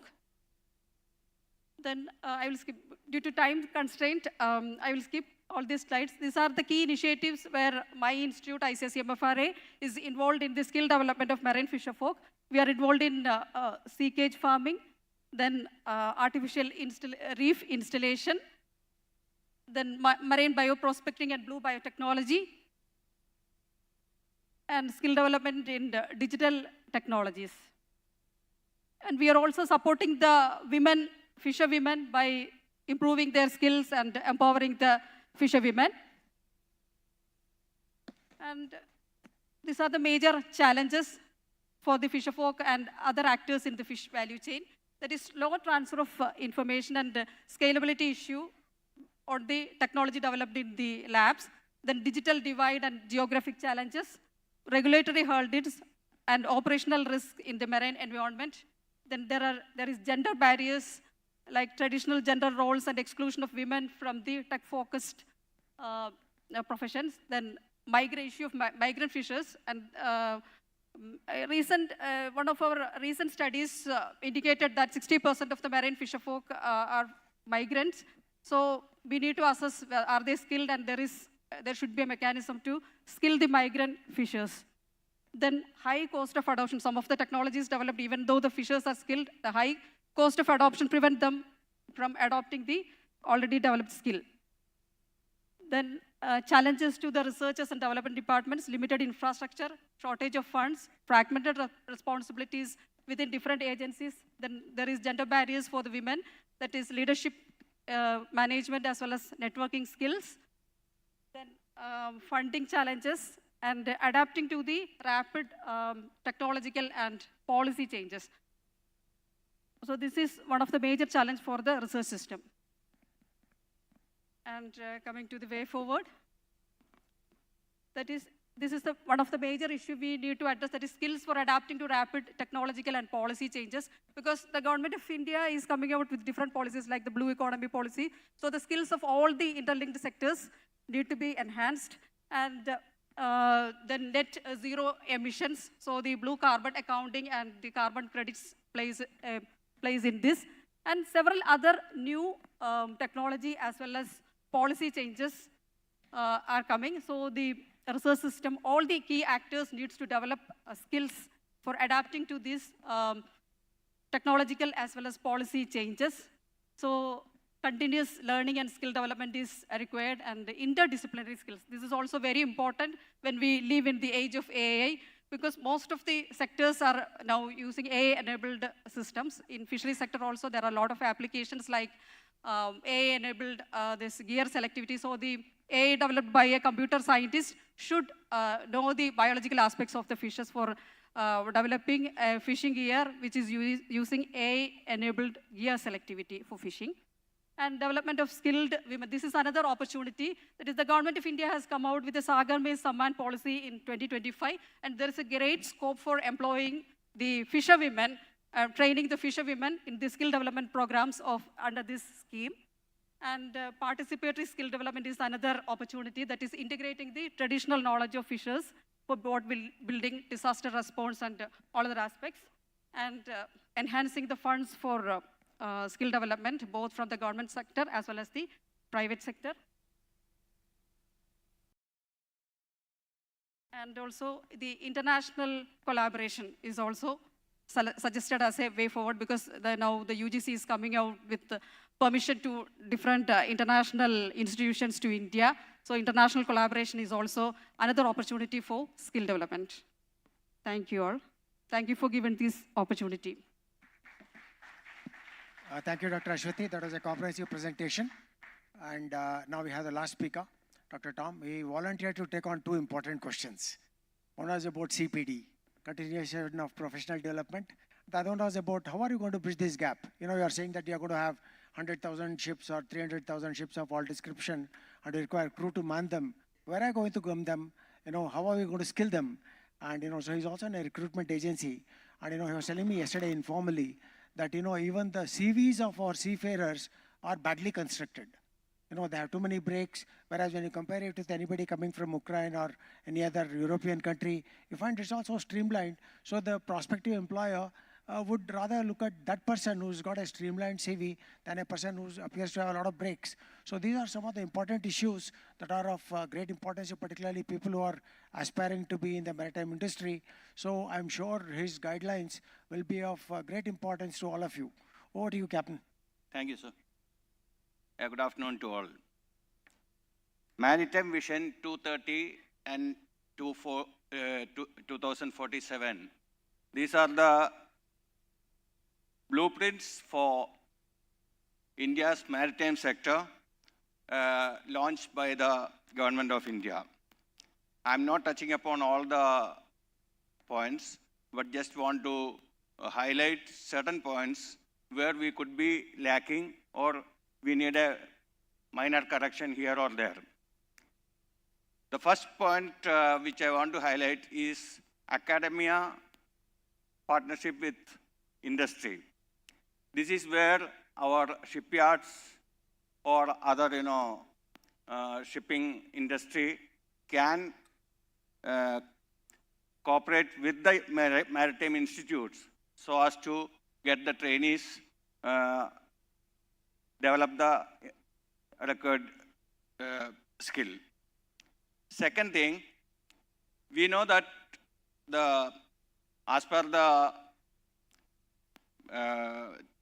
vision, our seafarers pool, the whole world is supposed to have been increased, and if you take the figures as correct, last 10 years, the growth of seafarers had been almost 158% more in the last 1 decade. That means out of 1 decade, now 5 years is over. In another 5 years, where will we stand? Such a growth, whether we can we can hold or we can keep that growth, that graph. This is where I would leave a warning, or whatever it be, you can say, that a speeding car, like if any external force is given, it can easily topple and crash.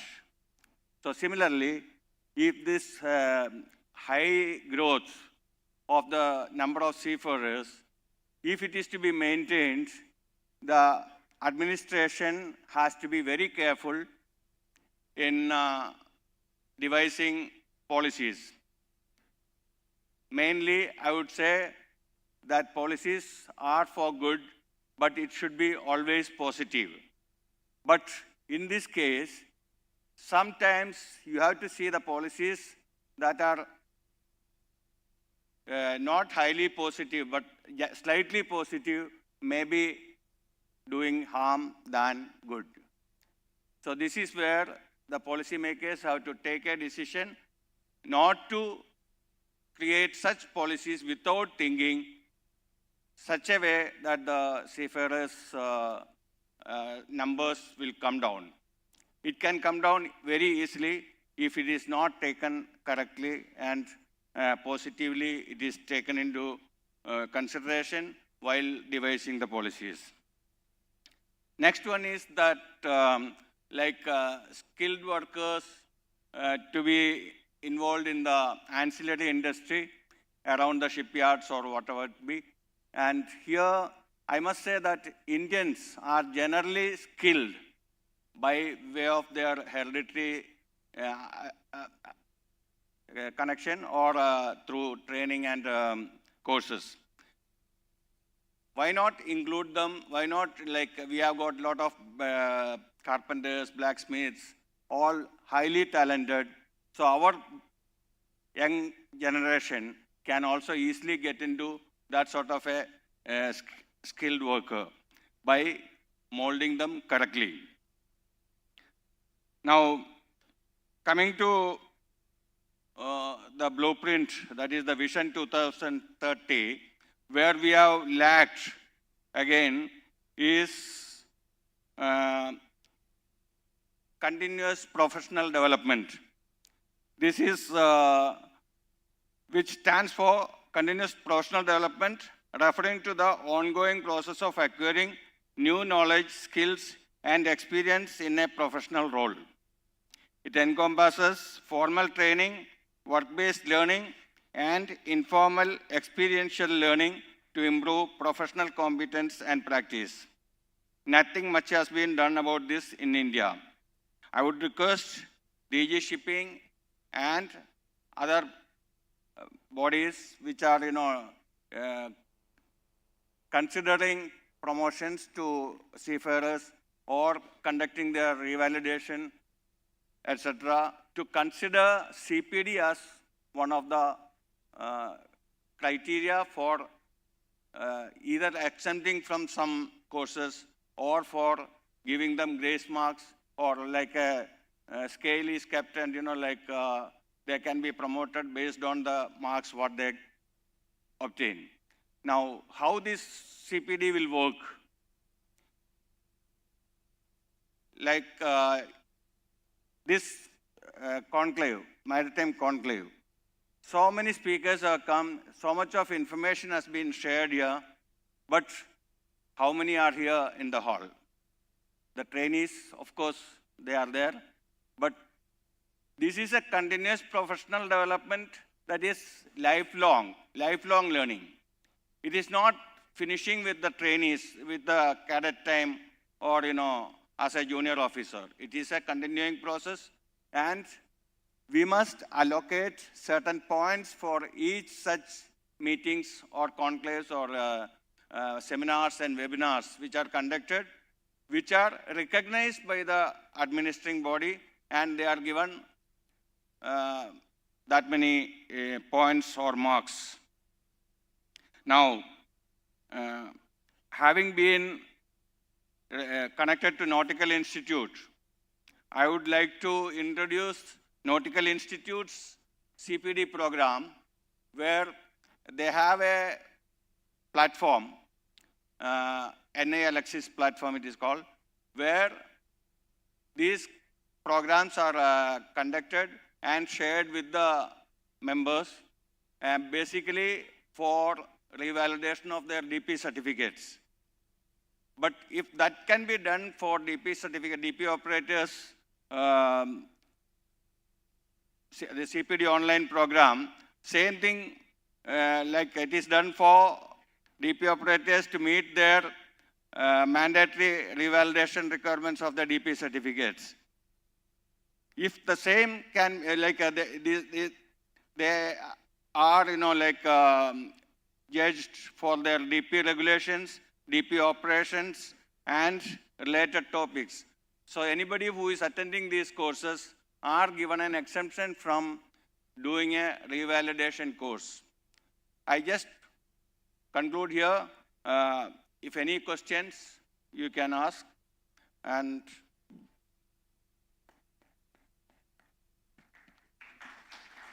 Thank you. I think with the permission of the anchor, we'll just have 1 or 2 questions from the students. Okay, 1 question. Because there's a surprise which Captain Tom Joseph has up his sleeve. Only from the students.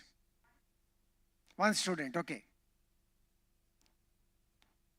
okay, if no questions, I will give 2 questions. I will give 2 questions to the trainees on the backbenchers. This is just to relate what you learn in the classroom is not all that you practice. Rather, you are being taught, but you are not applying your mind. So I would like to ask 2 questions. Be careful. I will not be able to repeat because of time constraint. Okay? I am on board a research vessel. We have to lower a beacon. It's called hydroacoustic position beacon to the bottom of the sea. It should go and sit at the bottom.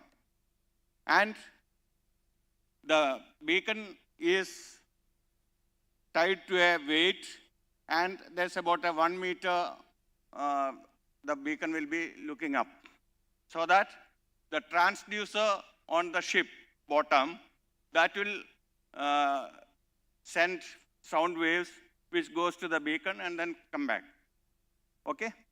Now, the question is not related to these are all taught in the classroom. Now, how it is lowered?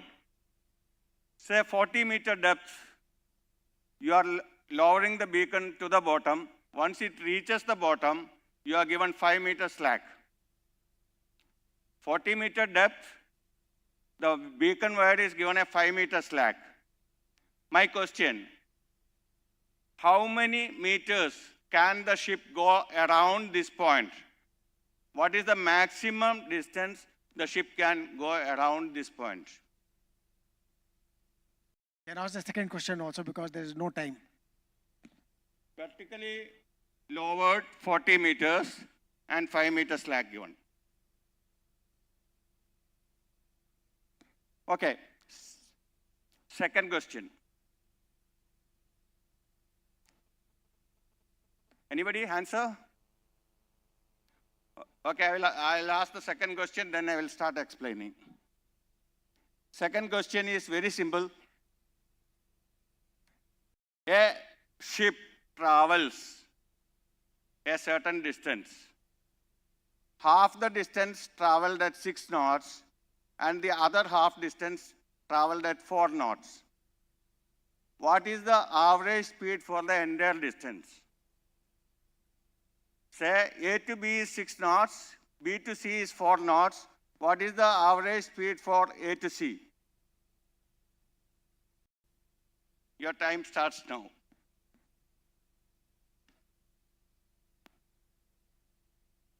All right, if there are no answers, I think we will take it during the lunch session. Sir. Maybe they can, yeah, there's somebody answering. Sir. Yeah. 5 knots, sir.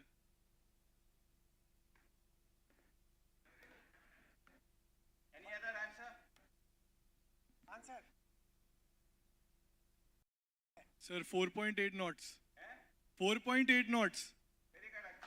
Wow. Can you come on stage, please, quickly? Yeah, Captain Joseph has been kind enough to issue a prize for you. Please come here and receive it quickly. Come running. Let's see you running.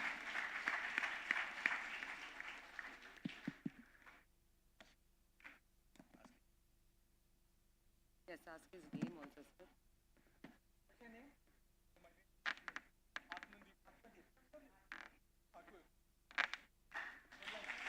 Ladies and gentlemen, that's Atmadeep Thakur. All that remains for me is to thank the panelists for this wonderful effort. The answer is 4.8. How you get it? You have learned average. 6 plus 4 divided by 2, that is the average what you have learned. But you have also learned what is speed? What is speed? Distance by time.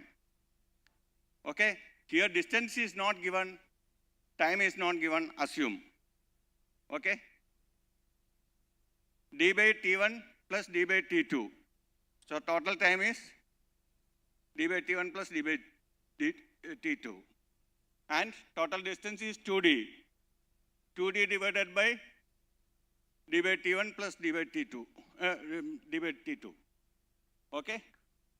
So this is, you derive the answer from the definition for speed. Now there's another way of doing that it. over lunch, because they are running short of time. Time up? Yeah, please up. Yeah. Please nab him, and during lunch, don't let him eat lunch. Keep asking questions. Okay. Yeah. I'm really sorry. Thank you so much, panelists. But this is because we have a security issue because our Honorable Minister is in the hotel.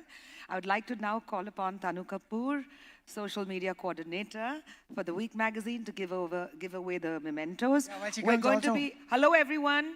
We're going to be breaking for lunch right now. Please remember, you have to be back in the hall at 2:45. If you're not back, you will not be able to enter because of security reasons, which is not in my hands. I was playing cop till now, but now my roles have been taken over by the real people outside. So please go have a quick lunch, come back by 2:45, and the minister will be here at 3. And I'm sorry if I've caused any inconvenience, but I am just the person who has to do all these things. Thank you so much. See you soon.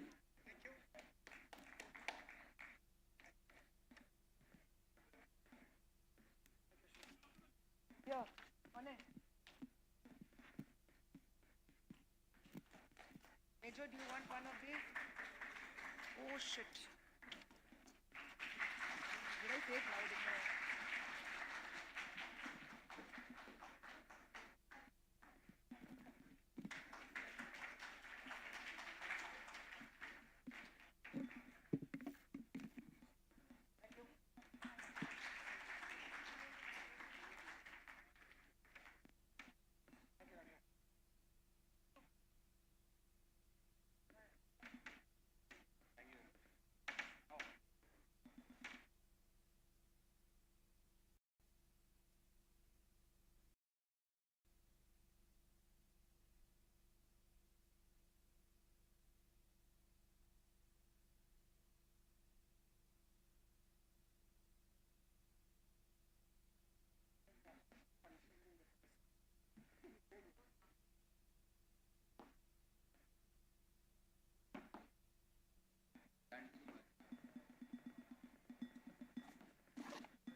Hello.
Check. 1, 2, 2. Check. Hey. Check. 1, 2, 2.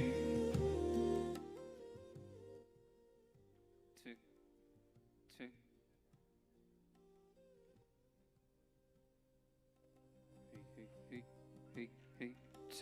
check. Check, 1, 2. Check.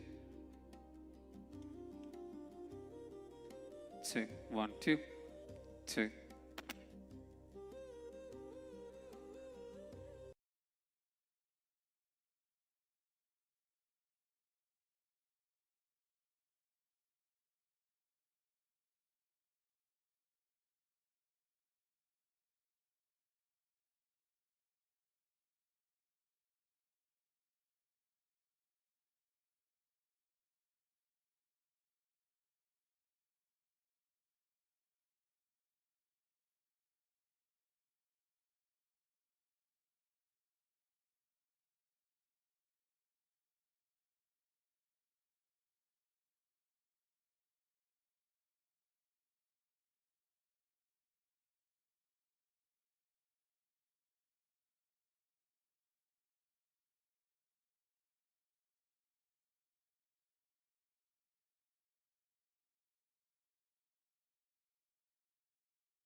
Hello.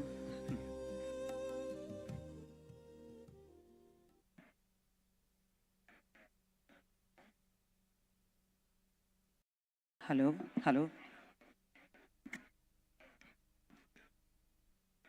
Hello. Hello. Yeah.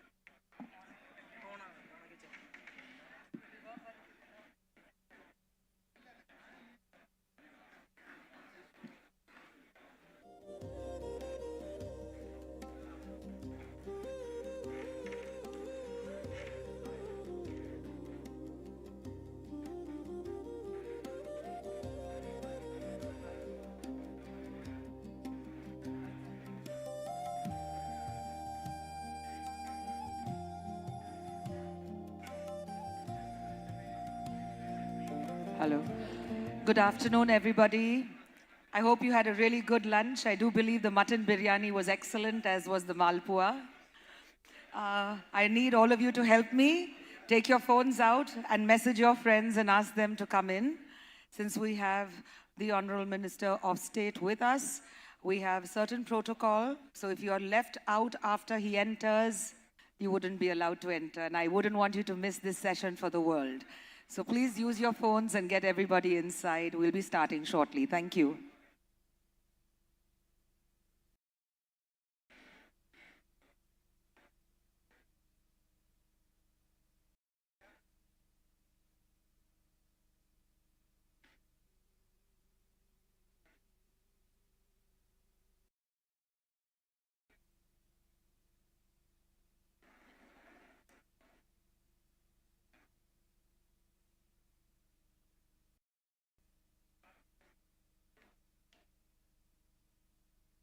Okay, just let me.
Hi, everybody. I request you to please take your seats. And thank you for messaging, everybody. You can carry on messaging because I think people are still eating outside. So please ask them to come back in.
Ladies and gentlemen, here's the moment we've all been waiting with bated breath.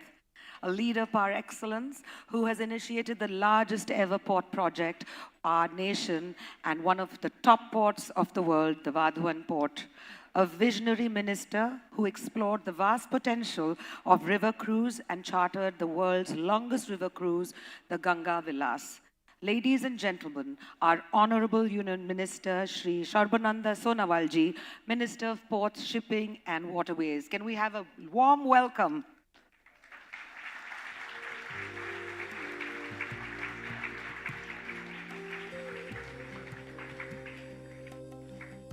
An avid believer of transformation through reformation, enacting 5 futuristic landmark legislations to alter forever the maritime seascape of our nation.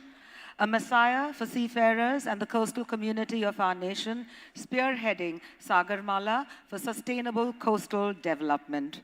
A sharp business-minded minister who attracted more than rupees 10 lakh crore worth maritime investment during GMIS 2023. An environmentally conscious infra minister who believes that economy should not grow at the expense of environment. A decisive minister who propelled 9 of our ports to the top 100 league of global ports, beating advanced maritime nations in various port performances parameters. A dynamic minister who will be seen as the restorer of maritime supremacy of India in shipping, infusing unprecedented financial outlays and launching path-breaking policy reforms. A doyen of stupendous other maritime achievements during his remarkable 4-year stint as the Union Minister of Ports, Shipping and Waterways under the visionary leadership of our Honorable Prime Minister, Shri Narendra Modi ji. Please, ladies and gentlemen, once again, join me in welcoming our very own Minister, Shri Sarbananda Sonowalji. Thank you for being here. It means a lot to all of us.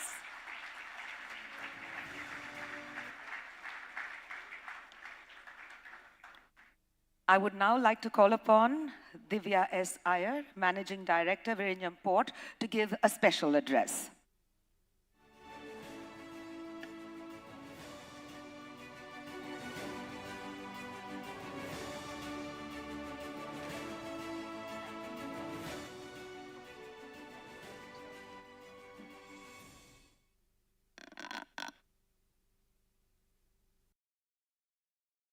Honorable Minister, Sarbananda Sonowalji, honorable delegates from across the country, a very warm good afternoon to all of you. I'm extremely honored and privileged to stand before you today, especially at this juncture because I get the unique privilege of welcoming our own minister to Kerala once again. A very warm welcome from the bottom of our hearts to you, sir. I say so with all sincerity because we all in the shipping industry, in the ports department, have witnessed the kind of encouragement and support and strength that you have incessantly been giving us. And we sincerely hope that this journey, this partnership will continue and do great good for both the state and the nation at large. So thank you so much once again on behalf of Vizhinjam International Seaport and Kerala and the week and all of us here. Your presence really gives us a great boost of energy as well as blessing. I was wondering what I should talk about here after one entire day of, as they say, Mandan that has happened here. I was told that the sessions were extremely thought-provoking and informative yesterday and today. And I'm certain that filling you up with more data is not the way to go. So let me just share some of the learnings that I have had from my experience as the Managing Director of Vizhinjam International Seaport for the last 2 years. When I first joined, so with your permission, when I first joined, and took over the mantle of this responsibility, it came with a lot of warnings. Least to say that the presence of women in maritime sector is quite lean. So that was definitely one of the first warnings I had received. And I think today, when I stand in front of you, I'm also very proud to say, amongst the other achievements that we've had in Vizhinjam International Seaport, I'm very proud to say that we have the first set of women crane operators in a large port in the country, in Vizhinjam. So we have 9 women crane operators in Vizhinjam, which is the first of its kind, and 7 of them are from the local fishermen community as well. And that, to me, is what prosperity looks like. Prosperity, when we talk about through ports, is all about shared prosperity. Human beings since time immemorial have probably successfully divided land into very narrow parcels, but we have not yet succeeded in cutting air and sea into as narrow parcels. And I guess the continuum of the oceans and the seas and the waters does teach us the value of shared prosperity as we look at blue economy and economic prosperity and growth through ports. Today, when I stand in front of you, I would be remiss if I don't mention the first time I met our Honorable Minister when we welcomed him in Vizhinjam International Seaport at the arrival of the first ship, of the first mothership, if I may call so, the San Fernando in 2024. In the presence of our Honorable Minister, our Honorable Chief Minister, Shri Pinarayi Vijayan, welcomed the first ship to Vizhinjam International Seaport, creating history. Now, if we go back, in 1498, there was another ship that came on board in Kerala in the Kapad beach. I'm sure you remember that. Vasco da Gama came in, Sao Gabriel at that point of time. There were 3 ships, the main one was Sao Gabriel. From Sao Gabriel to San Fernando, we have literally rewritten history. When one came in for misery, the other has come in for prosperity. And this, to me, is a new beginning of rewriting history of a nation. Not just Vizhinjam, not just Thiruvananthapuram, not just Kerala, but for India. Because 75% of all transshipment cargoes actually pass through the international waters and get transshipped through foreign ports before entering our nation.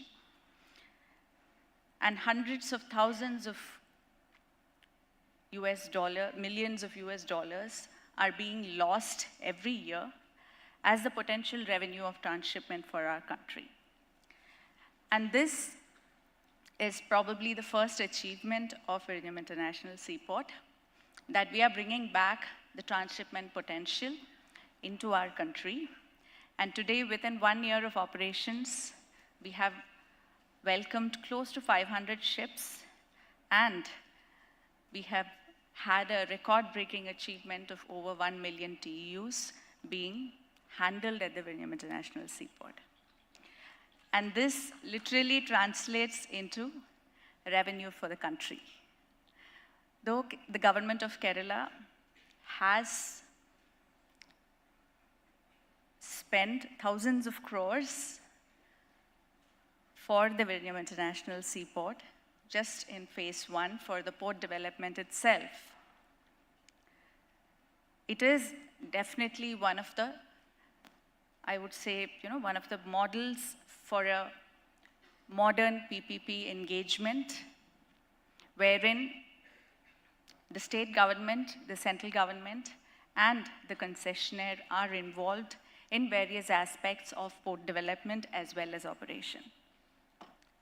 And engaging with the business industry, engaging with the private sector, engaging with the international sector, is key towards maritime development, is common knowledge. And I think Vizhinjam is creating a new path in that field. And as I talked about shared prosperity, let me also tell you that when we started building Vizhinjam International Seaport, which was years ago, and when I say years ago, this is probably not 10 years ago or 20 years ago.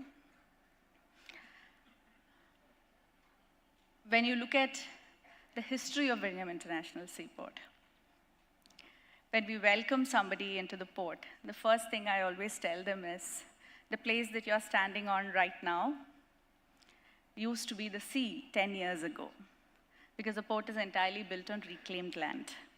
We've reclaimed 66 hectares of land from the ocean, from the sea, and we are going to reclaim another 70 hectares in phase 2 as well.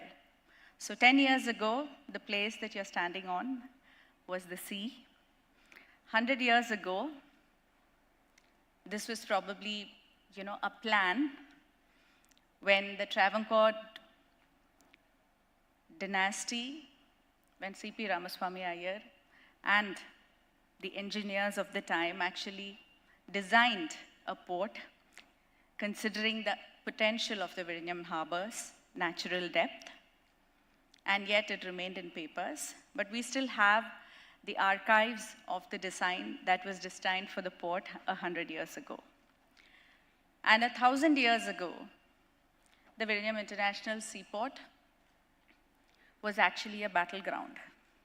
The Cholas and the Cheras and the Pandyas vehemently fought for the battle, for the possession of the Vizhinjam International Seaport.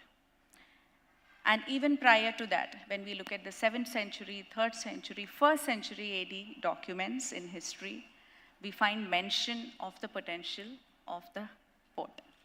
And yet, it took so many years, so many centuries for us to actually make it a reality.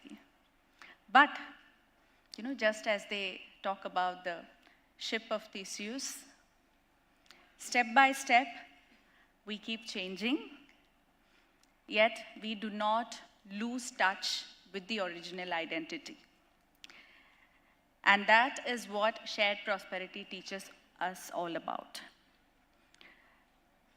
I hope all of us are aware of the ship of Theseus, right? It's the famous Greek mythology, where every single plank of the ship is being replaced by a new one, and then ultimately you have a brand new ship, a brand new vessel that is in place. Now, the great philosophical question that pops up there is whether this is the original ship or is it a brand new one? Does it have to do anything with the original ship or not? That's the question.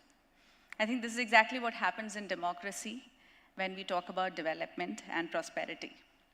We keep going step by step, and changes do happen step by step, one plank at a time.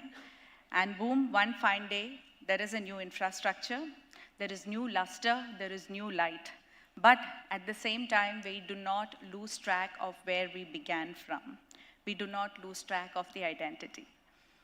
And that is Vizhinjam International Seaport today as we envision it as the people's port, which we are dedicating to the nation, to the world. The biggest joy that I have when I go back to the port is when I meet women from the fishermen folk community in and around the port who are working for us now. And when they look at us, when they tell us that we have one of the finest or the world's largest port for our backyard, but more than that, we know that our children's future is going to be brilliant. And that, to me, is all about shared prosperity. When we envision plans, when we envision progress, we realize that each plank that we actually replace for the better is not going to impact only us or our own, but it's also going to impact the future generations on a large scale.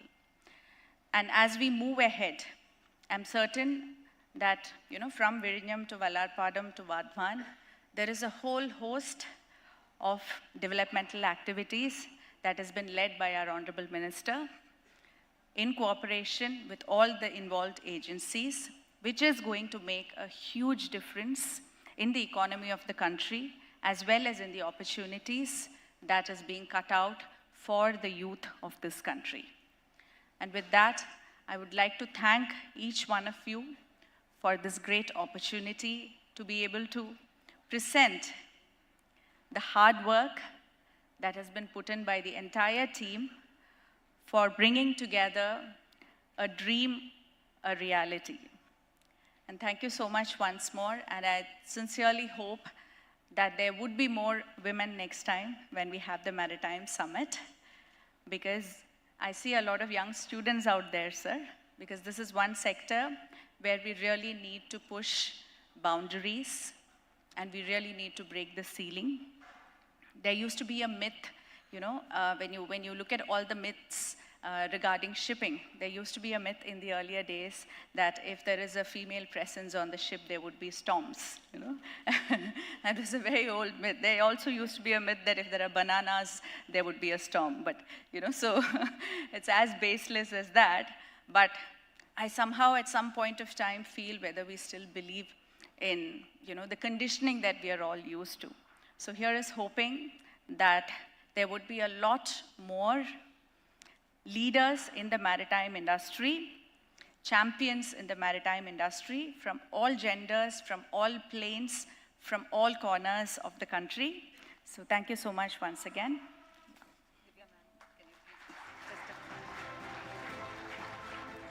I request Namrata Ahuja, Chief of Bureau the Week, New Delhi, to please give a token of appreciation to Divya ma'am. Thank you so much.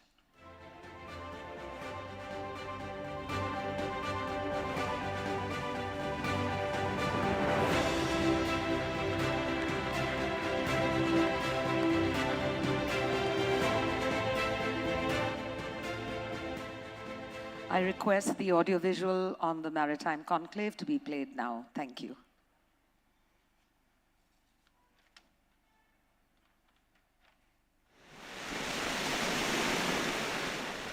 India has a long coastline of more than 11,000 kilometers, which has long shaped its destiny, connecting the nation to the world through trade, culture and commerce. Prime Minister Narendra Modi's vision places the maritime sector at the center of India's economic resurgence.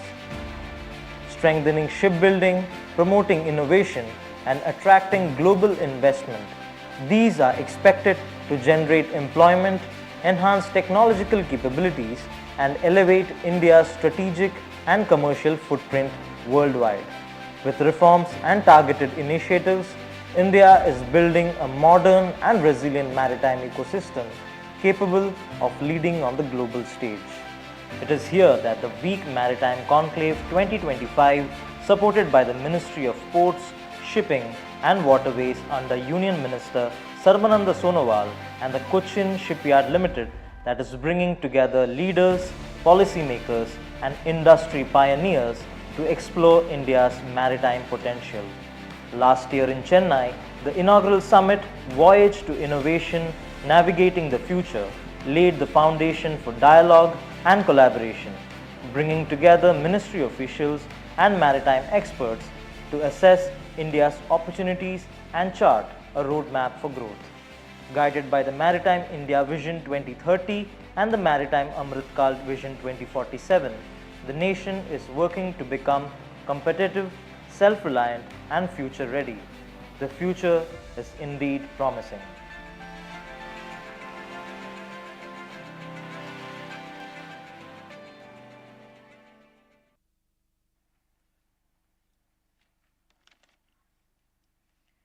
I would now request the Honorable Minister, Shri Sarbananda Sonowal ji, Mr. Riyad Matthew, and Mr. Madhu Nair, the Chairman Managing Director of the Cochin Shipyard, to please come up on stage.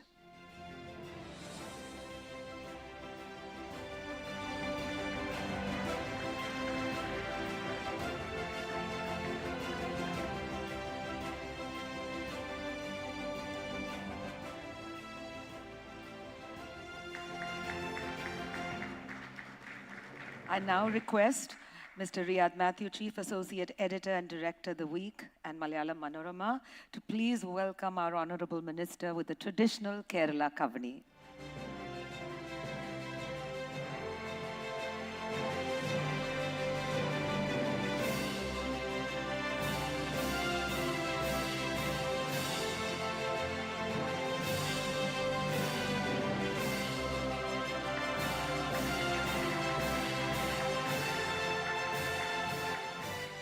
I request our Chief of Bureau, The Week, New Delhi, Namrata Ahuja, to please welcome our Honorable Minister with a bouquet of flowers.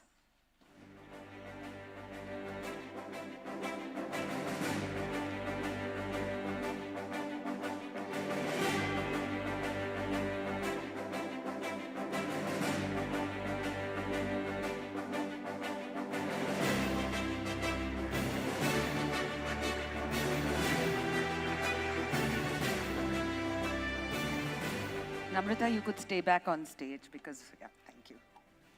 We would now request our Honorable Minister to unveil the Week Maritime Microsite with Mr. Riyad Matthew, Namrata Ahuja, and Sanjeev Barua.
And now I would request Mr. Riyad Matthew to deliver the welcome address.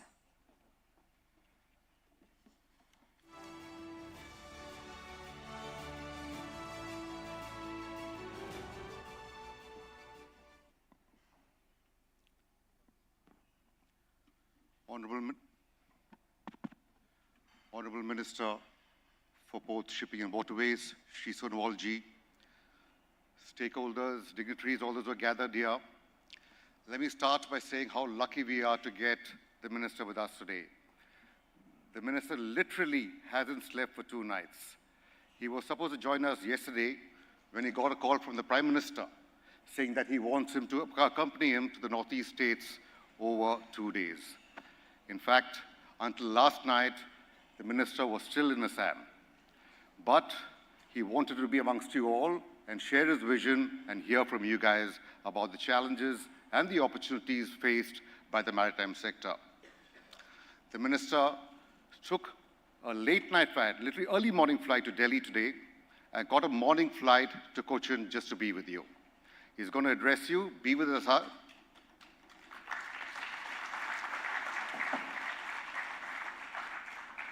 He's come just to address you. He's going to be with us till 6 o'clock and then fly back to Delhi to attend further duties. Sir, thank you so much on behalf of the week and all present here. I'm not surprised that the Minister did this. Let me tell you why. A year and a half back, my colleagues, Namrata, Sanjeev and I went to the ministry to meet the Honorable Minister, and he was talking to us about his vision for the ministry. We were so amazed by what he has in store, or what he plans. As soon as we came outside, Namrata, Sanjeev and I said, we as the week should play a role in our own way in making the minister's dream come true. So we went and met the minister again, and we said, can we do something to help you in the ministry? With that, we had started our first conclave on shipping, both shipping and waterways. We held it in Chennai last year. The minister was there. He came down personally for it. And last year was solely on ports. We had also the Minister of State, Mr. Thakur, with us. And after the conclave, the minister called us and he said, this is only half the job done. He said, I want you to put all the conclusions, all the takeaways, put it on paper, come to the ministry and give it to me. I want to go through it and make sure I can implement what I can. Then, that was a success. 2 months back again, Namta Sajeev and I went to meet the minister and he said, now I want to take it to shipbuilding. And he said, I want to do it in Cochin because of the rich legacy that it has with shipbuilding. And he came here, in fact, 3 weeks back, he came here, he called me and my colleagues to the Grand Hyatt. He had the entire team with him. He wanted every detail of the summit, who's going to address which session, and all the finer details. He's so devoted to the sector.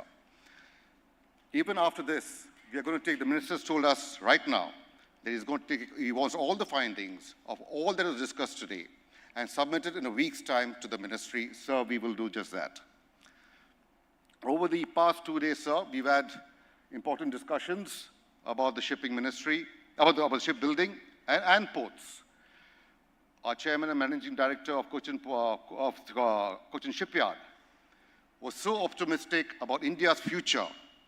And thanks to the leadership of Prime Minister Narendra Modi ji, and also thanks to your vision for the maritime sector, he felt that the log that, even with China, Japan, and Korea having 90% capacity of shipbuilding and India less than 1%, Mr. Madhu Nair was so optimistic that under your leadership, India can take big steps.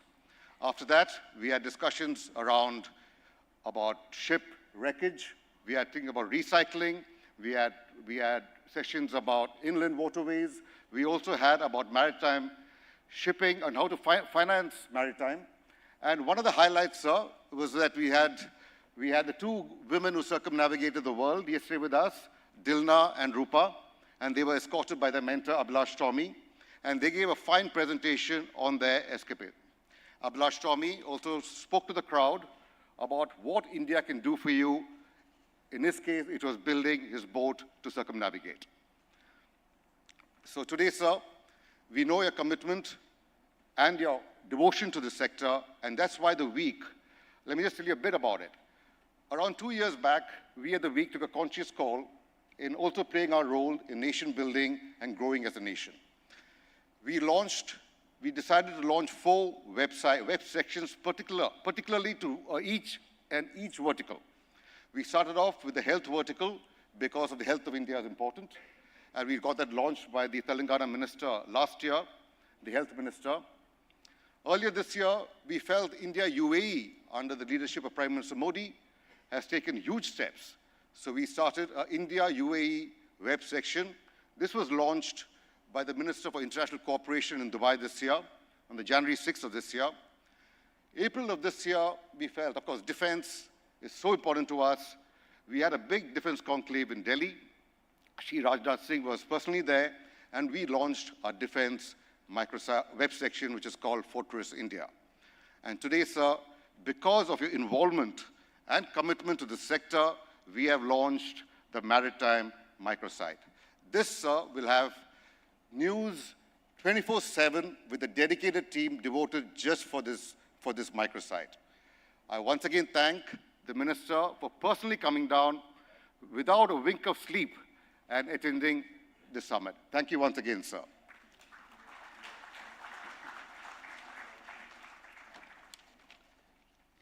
Thank you, Mr. Riyad Matthew. And now I'd like to call on stage Mr. Madhu Nair, Chairman Managing Director, the Cochin Shipyard, to welcome our Honorable Minister.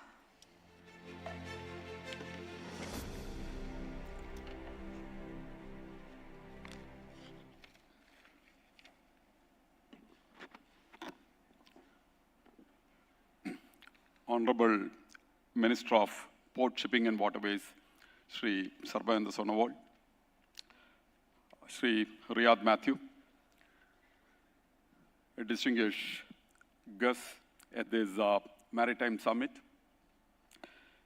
very warm good afternoon to one and all. I echo what Sri Riyadh Matthew had already conveyed. We are very privileged today have here the Honorable Minister. I just want to underline the particular fact that the effort which a minister has taken, this is symbolic of the new India. We used to talk, and let me be very candid about here. We used to talk about how ministers would go about in India, but we are talking about a minister, a cabinet minister, running the Ministry of Port Shipping and Waterways, doing a run. Riyadh explained this, the kind of effort for a single function event on shipbuilding, ship repair, the maritime ecosystem in the city of Kochi, aligned with the thought process of the maritime Amrutkal Vision 2047, and just see the kind of warmth, the kind of passion that is being put in here. Can I actually request the entire audience to stand up and give a big applause for this? This calls for, because this is actually about India.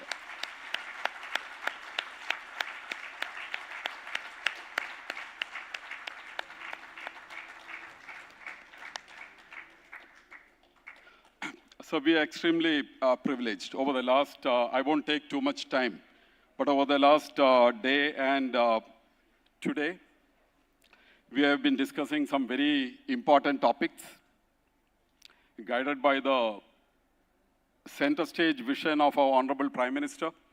The country is determined to make sure that we regain what is rightfully ours. Ma'am Divya Iyer brought about the connect from history and from the civilizations which we have come in to where we are today. Yesterday I touched upon, there was a time when this country was 20% plus of the global GDP.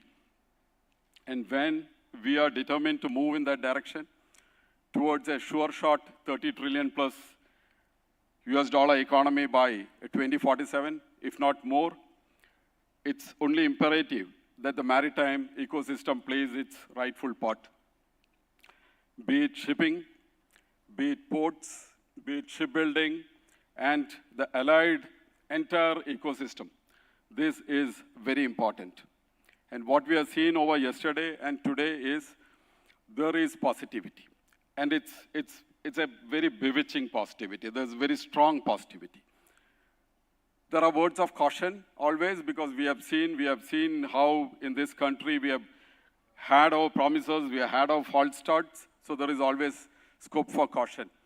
But with large positivity, we have discussed what could be coming in, and for the Honorable Minister, I would just like to convey that what is the prevalent mood is that today what the government is talking, demand aggregation, getting in vessels from India to be built in India, Indian ships to carry Indian cargo, rules and regulations to be made modern according to what the world needs, our ports already aspiring to figure in the top group in the world.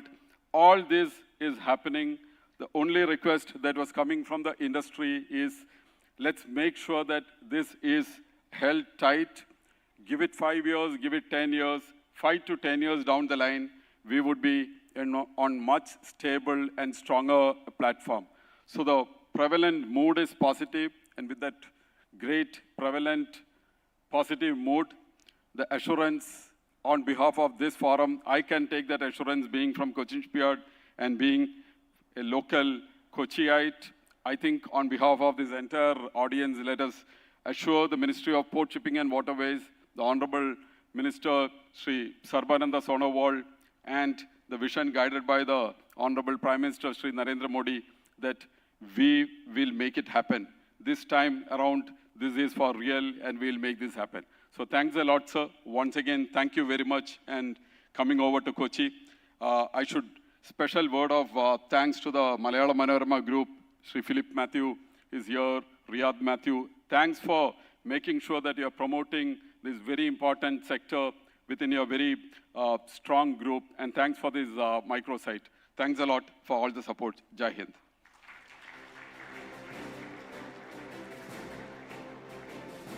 Thank you so much, sir. And now I request our Honorable Minister to give the keynote address. Ladies and gentlemen, can we have a big round of applause, please? Thank you.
Namaskar. Namaskaram.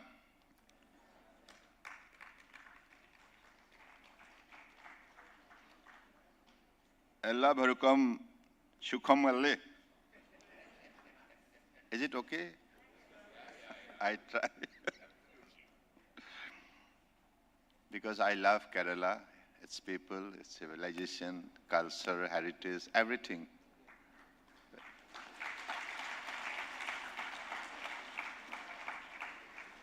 I never miss an opportunity to visit Kerala. I believe this might be I remember more than 15 times I visited Kerala since 2014, because when I was bestowed the responsibility of carrying out the functioning of Ministry of Sports and Youth Affairs and Skill Development. So that time, we had to organize national games at Kerala. So with that responsibility, I had to repeatedly visit and had the invaluably interactive session with the Honorable, those days, Chief Ministers and Council of Ministers. And it was a grand success. I still remember that. Today, this conclave is a very meaningful for our nation, not only for the Ministry of Port Shipping Waterways, but the country, Bharat. Today, I am delighted that the week, journalism with a human touch. What's a lovely word, no? Journalism with a human touch. That's mean like, we are for humanity. We are to create a society of human being, because man is a social animal. Without society, we cannot survive. The trust is very, very important ingredient. It's like a catalyst, you know. It makes the peoples get united. So I believe with that most meaningful vision, you have started this, your sector of journalism, and I'm really happy that you are organizing this conclave today. Here we have the kind presence of respected Sri Philip Matthewji, the editor of the week and Malala Manorama, and respected Madam Srimati Bina Matthewji, respected Sri Riyat Matthewji, Chief Associate Editor and Director, The Week, respected Madhu Nayarji, the Chairman and Managing Director, Cochin Shipyard Limited, and we have respected B.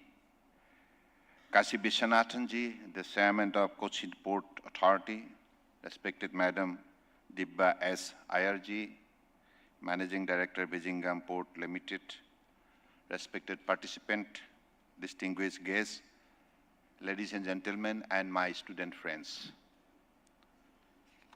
I have a written speech. Please bear with me. I'm not good in reading, but I try to communicate you. Kerala's relationship with the sea is as old as history itself. From the ancient port of Muziris, which connected our shore to Rome, Greece, Arabia, and China, to the modern international ports that now anchor our economy. The waves of the Arabian Sea have carried not just trade, but also culture, knowledge, prosperity to this land. Last year, we conducted a very successful Maritime Conclave at Chennai, which brought together various important stakeholders and eminent minds to deliver upon vital aspects concerning our maritime sector. Carrying forward the thought expressed and ideas shared on various forums, including the first editions of the Week Maritime Conclave at Chennai, we have taken decisive steps towards achieving the vision laid out by Honorable Prime Minister Narendra Modi ji. Coupled with the vision of making India a Vikasit Bharat and Atmanirbhar Bharat, a $30 trillion economy, we also wish to make India a global maritime superpower by 2047. For reforms to be initiated, you need a vision.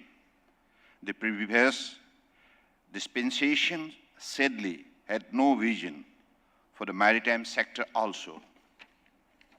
It once again required the dynamic leadership of our Honorable Prime Minister to create a grand vision for reviving our maritime sector, for restoring our maritime sector to the glory it had witnessed over 5,000 years ago as the leading maritime nations of the world.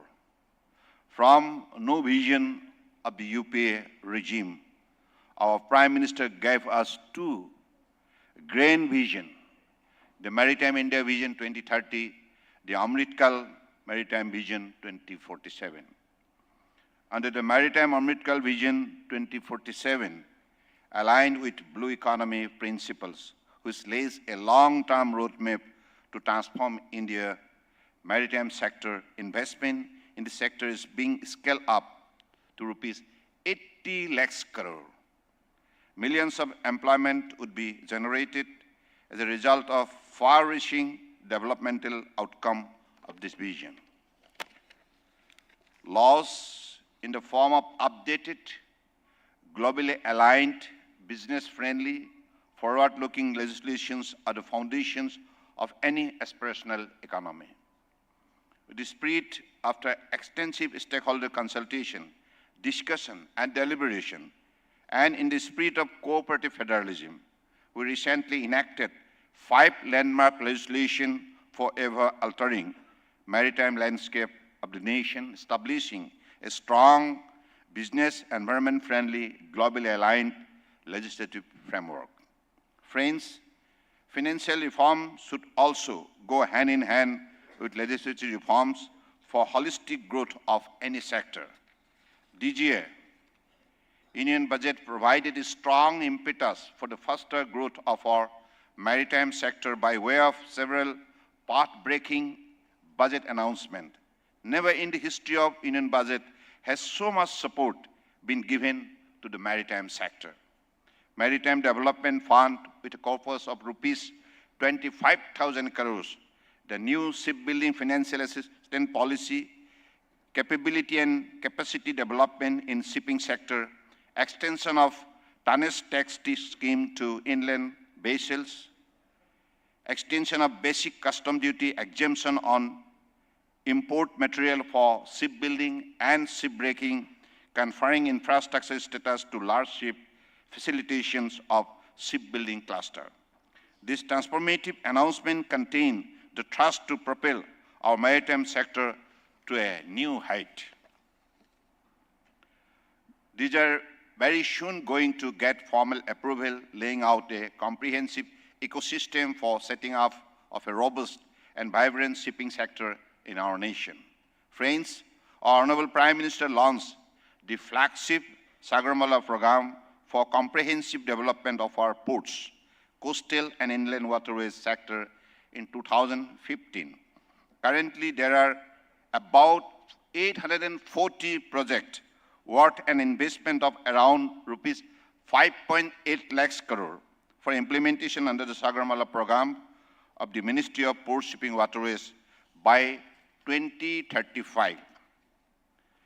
272 projects worth rupees 1.41 lakhs crore have already been completed.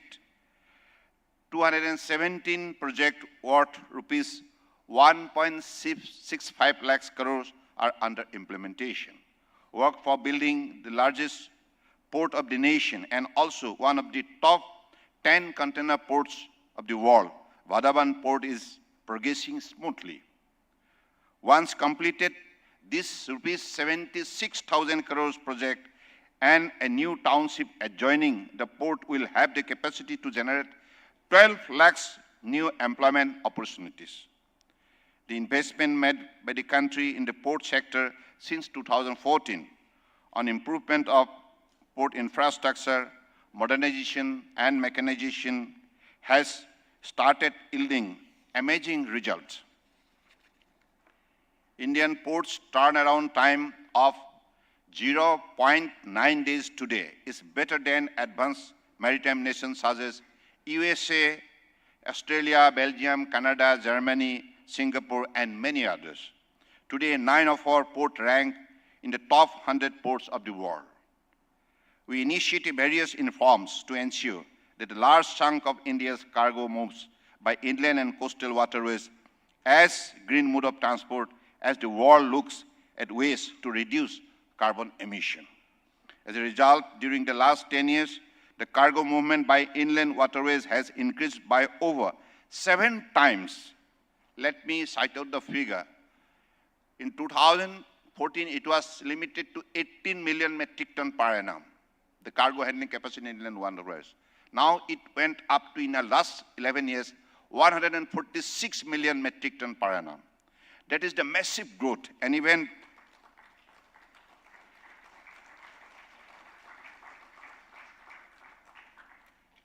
by over 150% in coastal waterways.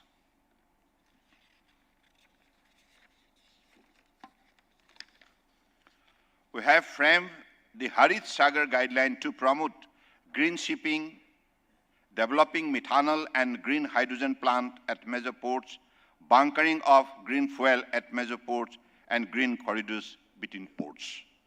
The commissioning of the 1 megawatt module of green hydrogen plant by Dindal Port Authority, Kandla, in July this year, within just 4 months of the foundation stone laying of 10 megawatt plant by Honorable Prime Minister, reflect a new benchmark for implementation in India's green hydrogen ecosystem. VOC Port Tuticorin has also started production of green hydrogen, and a green methanol bunkering and refueling facility is being built. Aligned with the proposed coastal green shipping corridor between Kandla and Tuticorin, the initiative is expected to position VOC Port as a key green bunkering hub in South India. The Hong Kong Convention for Safe and Environmentally Sound Recycling of Ship has come into force in June 2025, and India is a party to the convention. Our ship recycling yards at Alang in Gujarat have upgraded their facility to comply with the convention and are in a strong position to become a preferred destination for global fleet owners to recycle ships in an environmentally sound manner. The investment requirement in our maritime sector will run into several lakhs of crores in the coming years. Thus, for investors, innovators, and global partners, India offers an unmatched combination: strategic location, robust policies, skilled manpower, and growing demand. Kerala, with its rich maritime heritage and vibrant coastal communities, is uniquely positioned to lead India's blue economy vision.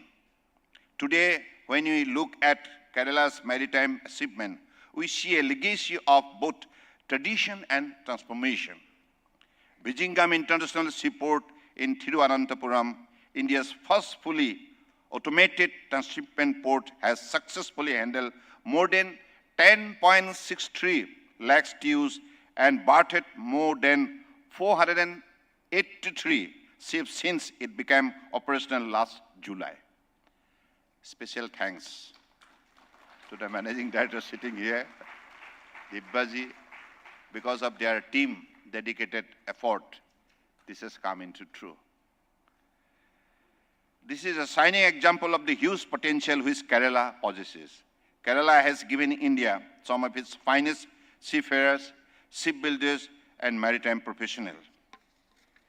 Cochin shipyard, one of the largest and most professional shipyards in the country, has built vessels that sail across the globe, from tankers and passenger ships to India's first indigenous aircraft carrier, INS Bikram, a shining symbol of Atmanirbhar Bharat. Please clap. Madhu Nair ji kahan chale gaye?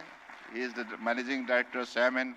Under his leadership, whole team is working day and night with dedication and devotion and full of their commitment. New international collaborations are being undertaken by CSL for shipbuilding and ship repair, which will result in huge investment and creation of thousands of new employment opportunities very soon. The Cochin port, with its modern container transshipment terminal at Balarpadam, is a hub of trade connecting India to global market. We are coming up with plans for further expansion of Cochin port very soon. We are now planning outer harbor to be developed in this particular distinct port. So planning is on, and this chairman sitting here is also working day and night to suck out a proper plant. Equally remarkable is the growth of Kerala ports, whether they be Kollam, Bepur, or Ajikal ports. They all have immense potential for growth. Together, these facilities are making Kerala a true maritime gateway of India.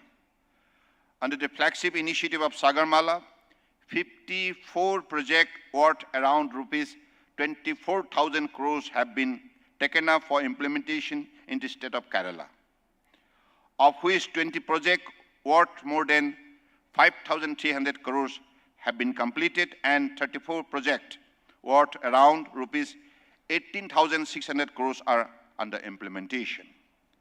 This included fishing harbour project at Kannur, Thrissur, and modernization of fishing harbour at Kochi, which benefit thousands of fishermen of Kerala.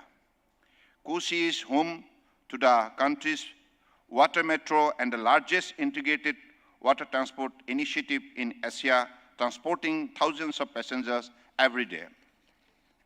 Cochin Shipyard Limited has already delivered 20 out of 23 electric hybrid vessels for the first phase of the project. Upon full operation, it will link Kochin's 10 island communities to the mainland using a fleet of 78 vessels across 38 terminals and 16 roads covering 76 kilometers.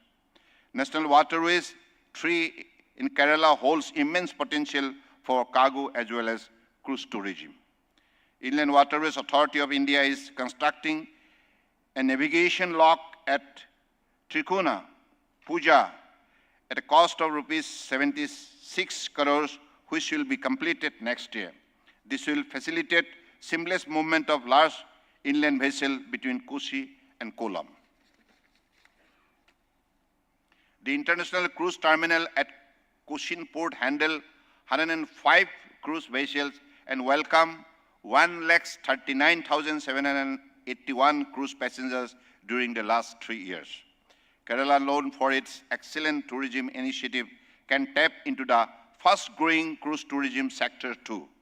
We are planning to upgrade the existing cruise terminal at Cochin port to make it a global and ultra-modern cruise terminal very soon for Kerala.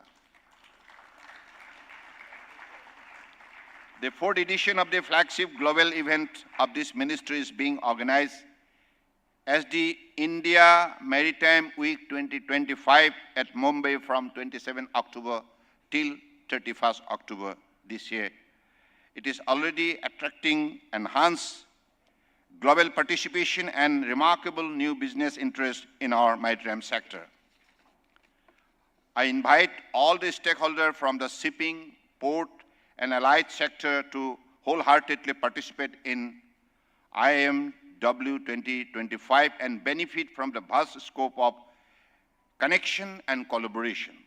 I also urge upon all our maritime stakeholders to focus your attention on the global challenges which our nation will need to face during our journey for global maritime leadership. Beginning from geopolitical uncertainties concerning global supply chain management, IMO, decarbonization and green shipping target, technological disruption such as cybersecurity challenges to port, IT system, dependence on foreign shipping or financing, global seafarer welfare issues, blue economy and sustainability pressures. These are some issues which needs to be debated and deliberated upon seriously by all of you as important stakeholders in our maritime sector. A new, vibrant and modern era of maritime glory is finally blazing upon our nation, which will propel us on a voice towards an Atmanirbhar and Viksit Bharat. I hope all the participants of this summit had 2 days invigorating and fruitful discussion. Let me once again thank the WIC and the Malayala Manorama Group for successfully organizing the second edition of the Maritime Summit at Kochi, Kerala. With these few words, I want to conclude, but before that, here we have the bright student present. And please stand up from your own chair. I want to see your beautiful faces, the smart faces, faces for the vision of the country. You are the bright future of our country. So whatever conclave, whatever assembly, whatever parliament discussing about this kind of issues concerning maritime sector, maritime voice, maritime trade, maritime industry, maritime skill, maritime knowledge, maritime wisdom, all for your future. Believe me, we are trying to make your future bright and brighter because Maritime or Mythical Vision 2047, it is meant for you. Because your age may be 21, 20. You just add another 25. Just try to imagine when India will introduce herself as the self-reliant nation, as the most developed nation in the world by 2047.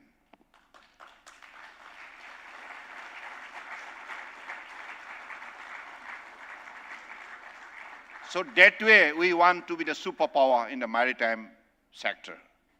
To make India superpower, you will have to contribute. And that is why all kind of modern skill, modern knowledge, modern wisdom, modern technology, all kind of ingredient of power system, particularly the knowledge system, are being injected to you through the syllabus, through the curriculum, through the system of education, so that your personality become so powerful that you could govern the world. Can you make it possible? I'm asking you, my dearest friends, can you make it possible? Yes, sir. Yeah, this is the voice This is the power must be generated out of your heart.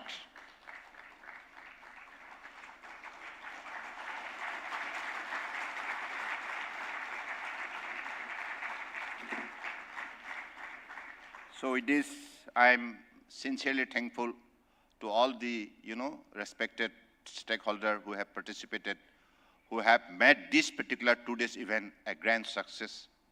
And really, it is our integrated effort that can make ourselves strong and powerful. And Honorable Prime Minister Narendra Modi ji in the last 11 years, in this particular sector, whatever effort he has given, whatever support he has given, whatever encouragement he has given, it is unique. Never before. If you make logically an assessment, you will discover the truth of happening. Up to 2014, what was the condition of this sector? How it was treated? Even the people didn't discuss this department at depth, isn't it?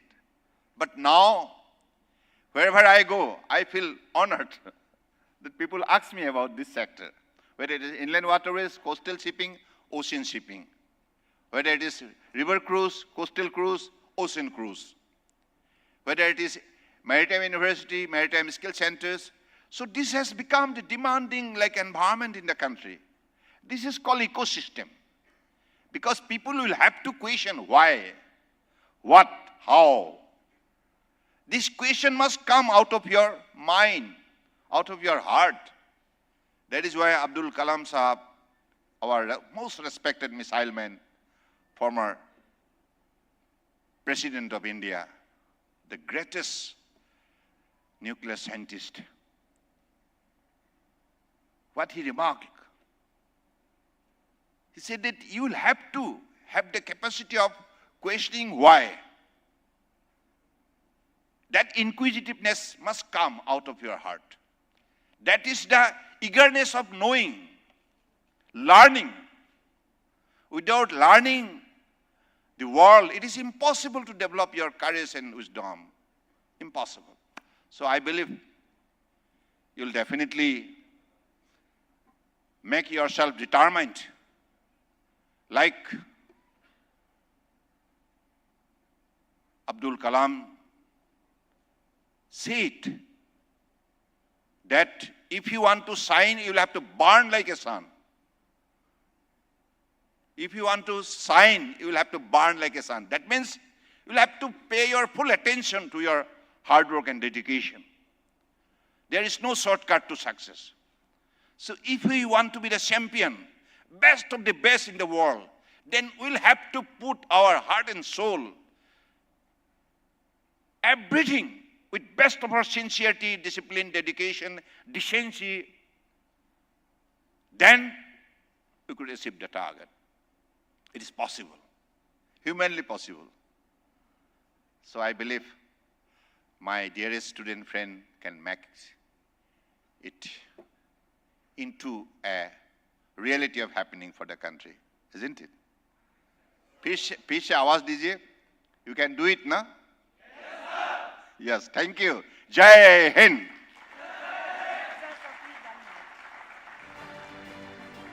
I request Mr. Riyad Matthew to please come on stage and give Sir a memento. Thank you so much.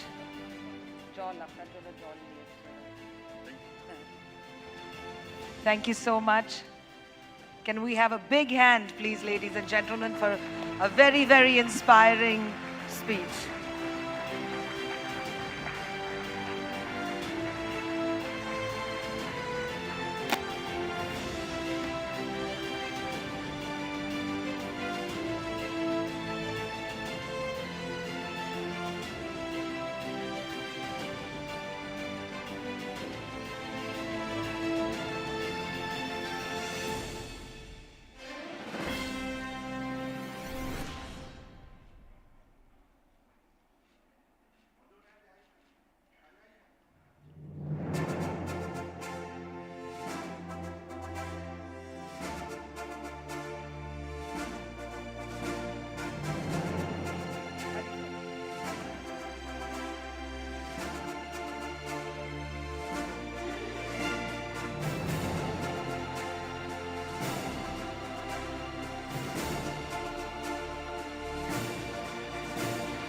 What an absolutely amazing moment for these young minds. Thank you, Honorable Minister, for making your way all the way to meet these wonderful children. Thank you, sir.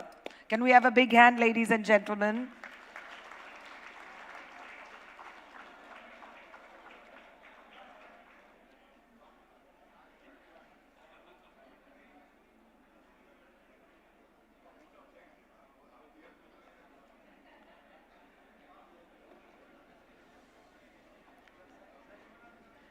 Ladies and gentlemen, please be seated. The program still continues. We will be having a documentary and a special address. But first up, ladies and gentlemen, we have the vote of thanks by Sanjeev Burua, the Senior Assistant Editor, The Week. Please, everyone be seated. Thank you.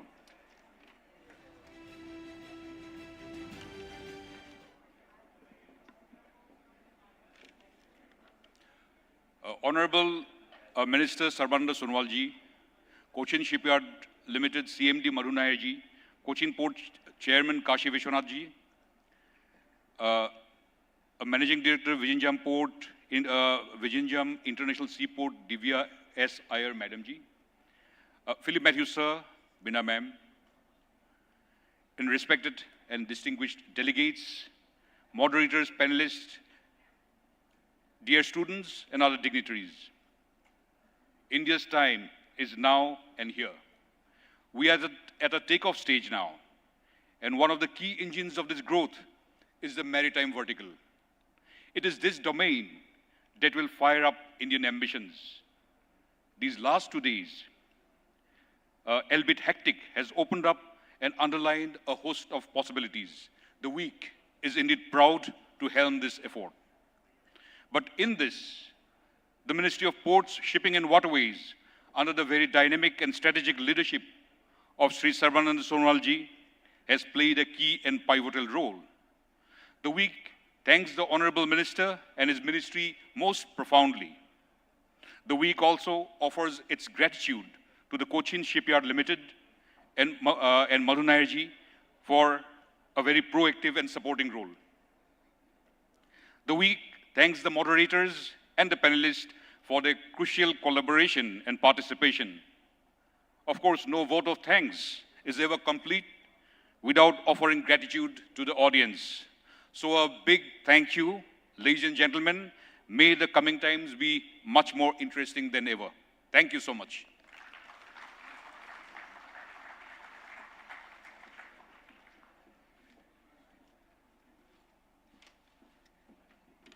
Ladies and gentlemen, I would now welcome Mr. Joe Thomas Karakatu to present his documentary.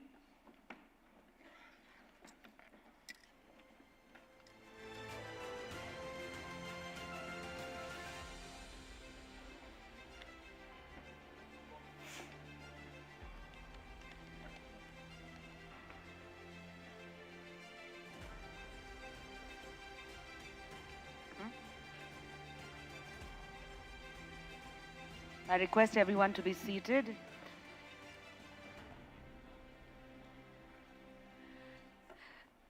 Thank you, Honorable Minister Sonowal ji, for being here today. It's been absolutely amazing.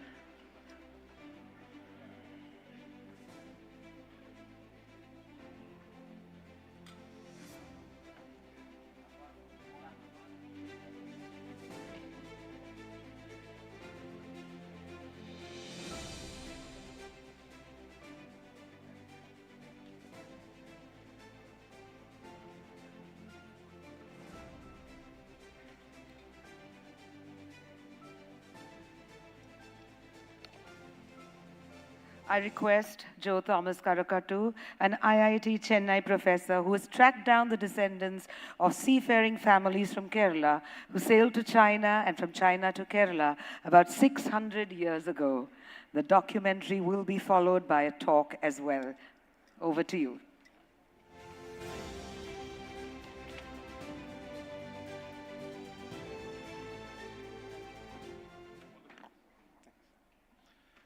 So good evening to all of you.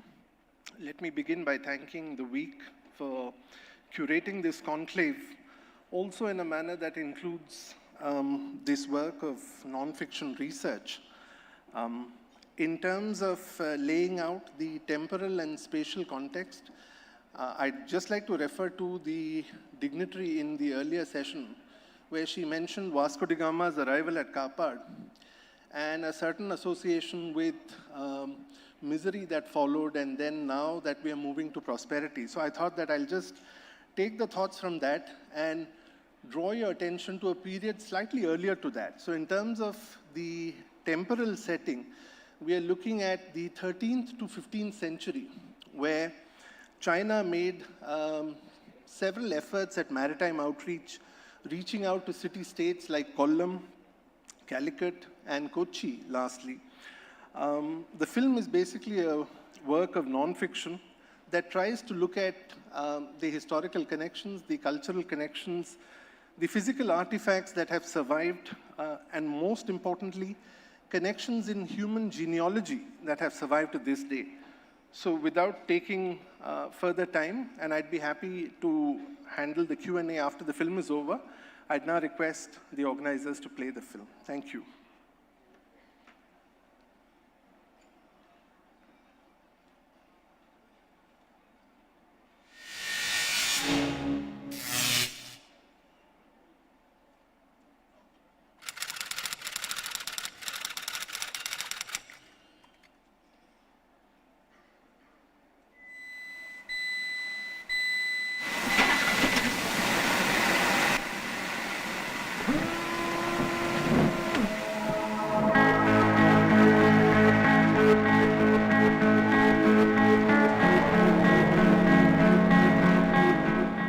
My name is Joe Thomas Karakat. I teach at IIT Madras. This is the story of my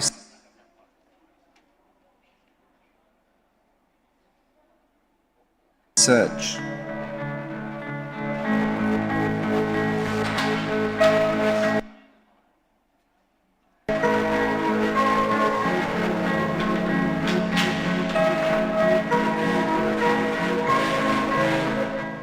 China once had a thriving commercial and cultural interaction with southern India, which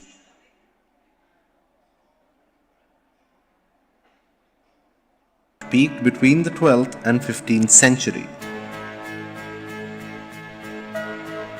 At least three dynasties, the Song, Yuan, and Ming, promoted maritime links during that time.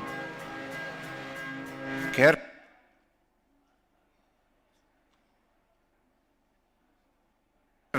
my hometown, was also home to the Chinese in that distant past.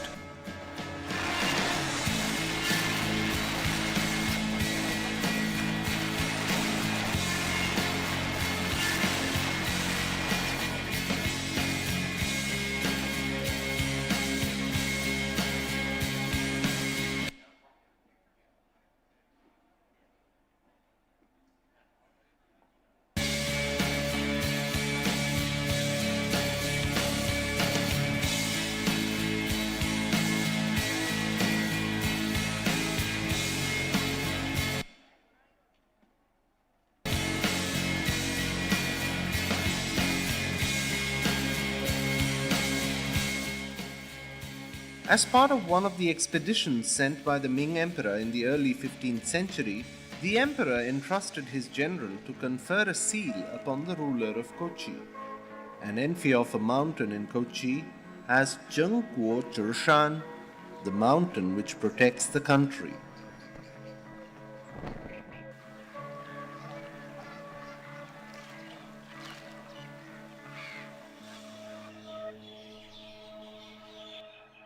Kerala and Sri Lanka has a natural advantage of dividing the continent of Asia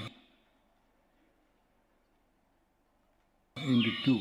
So ships coming from the east, ships coming from the west, they meet each other either in a Kerala port or in a Colombo or a Sri Lankan port. So naturally these places, whether the people there wanted it or not, has to become places of exchange. When they come from China, the winds take them sometimes around the Cape Comorin. So they end up even in Calicut, and in rare cases even in Madai and Kannur. In Kerala, everybody talked about the Chinese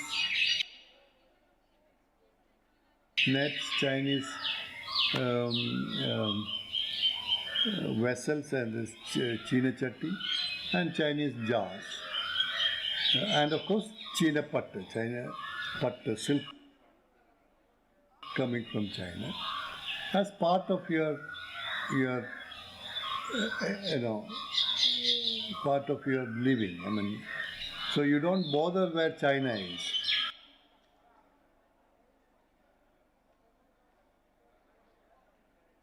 China could be next door, or it could be thousands of miles away. I mean, it doesn't matter, because Chinese goods are ensured to you by the buying and selling or kind of exchanges that is going on in towns like Calicut, Koilon, or Kochi.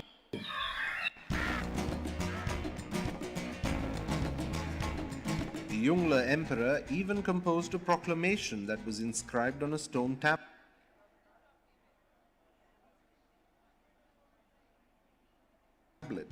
and carried to Kochi by his general.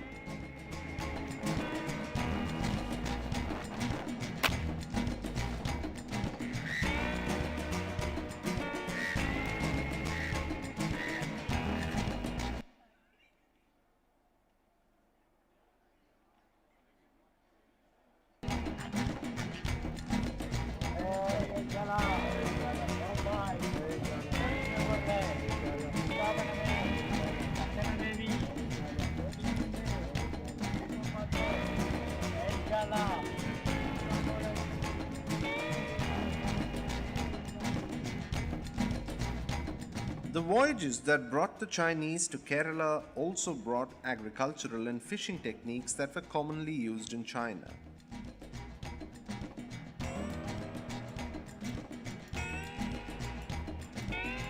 These fishing nets were similar to those used by fishermen in the coastal regions of Yunnan, and such fishing methods were learned from crew members from Yunnan when they made stopovers in Kollam and Kochi.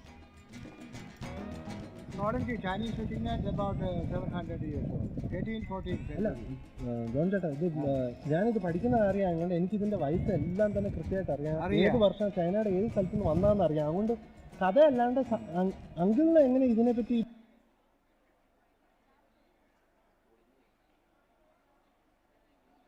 അങ്കിളുടെ ആൾക്കാർ കഥയൊന്നും പറയണ്ട.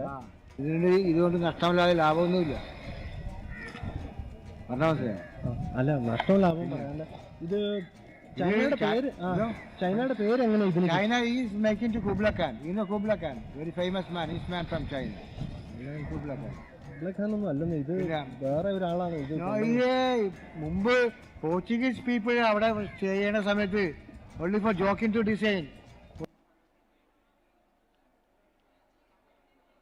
Portuguese അത് മുളയില് 3 മുളയായിരുന്നു. ഈ തുണി കെട്ടിട്ടാണ് അവർ കൃഷി ചെയ്യാൻ തുടങ്ങിയത്. അതുപോലെ വായിച്ചിട്ടുണ്ട്. അങ്ങനെ തൊട്ടപ്പുറത്ത് ഈ കൂബിലക്കാൻ നിൽക്കണേണ്. അപ്പൊ തന്നെ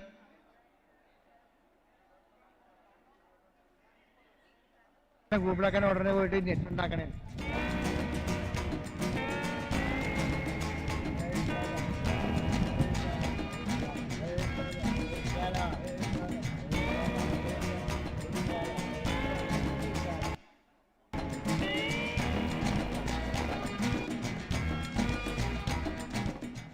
ഇത് ഉപയോഗിക്കുമ്പോൾ നമ്മുടെ നെറ്റ് ഇവരുടെ നെറ്റ് തമ്മിലുള്ള ബെനിഫിറ്റ് എന്താണ്? ഇവരുടെ നെറ്റ് ഇത് മുമ്പ് കോട്ടൺ നെറ്റായിരുന്നു ചൈനക്കാരുടെ. ഇത് നമ്മുടെ കേരളക്കാർ വന്നപ്പോഴത്തേക്കാണ് ഈ പ്ലാസ്റ്റിക് നെറ്റ് വന്നത്. 6 മാസം ചെയ്ത് പ്ലാസ്റ്റിക് നെറ്റ്. മുമ്പ് കോട്ടൺ നെറ്റായിരുന്നു. കൂപ്പിളക്കാൻ മേക്ക് ചെയ്ത് cotton net.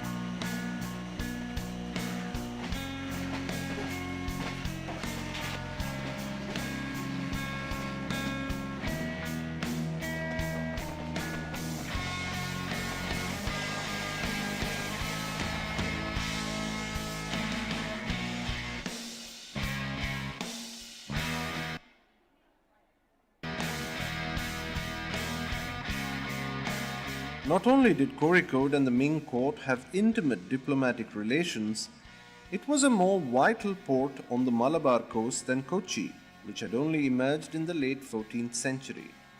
The Malabar coast was a major source for pepper destined for the Chinese markets.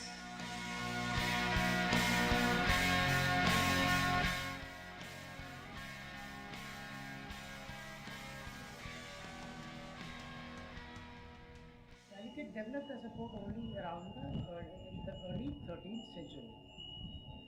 And the Chinese started coming even before Ming. We have evidence of the Chinese coming. Because if you see Mahuan's narrative, the first visit of Changhe in 1435.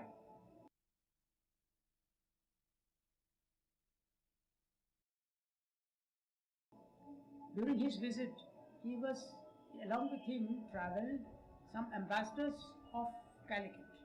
In fact, some people had gone from Calicut to meet the emperor, and then on the way back, Shanghai came with that. That is recorded. The Silk Street was one such place that took its name from Chinese trade in silk. Chinese chroniclers from early 15th century have recorded how local traders in Kozhikode could make calculations using their fingers and toes and clinch deals with secret hand clasps, a practice that lives on even today. It took 3 months to negotiate prices.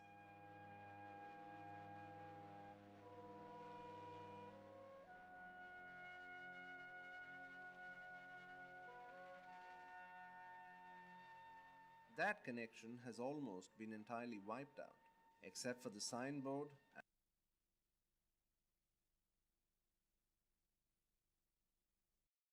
and the statue of the Chinese and Malayali trader at the end of the road.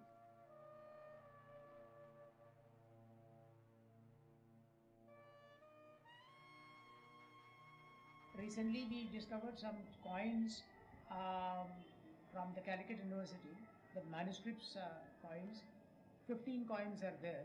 They show that they are Chinese coin from later period. It is definite that they were spending a lot of time in Calicut because the northeast monsoon wind which used to bring them to Calicut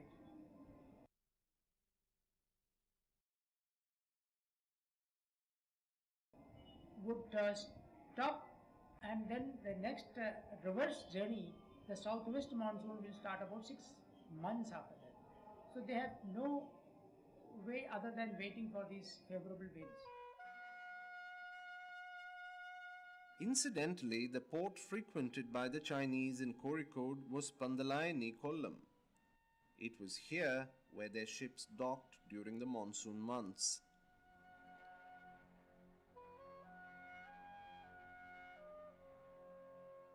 The grandest of all fleets to have arrived on Kozhikode shores was that led by the famed Ming general Zheng He.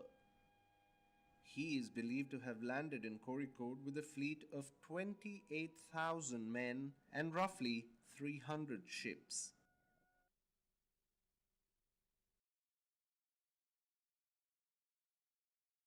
Well, the Chinese settlement in and around Calicut, we have some evidence of that. The most important evidence we discovered was hordes of porcelain, from one small area in Pandalayani Kollam. So that was dug up from pits. So that clearly showed that they were either using it but these are the discards from the traded goods which broke and then they discarded it. Pandalayani was ideal. It had a bay that could withstand the harsh winds.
The compound beyond the walls of the mosque is the site for a school today.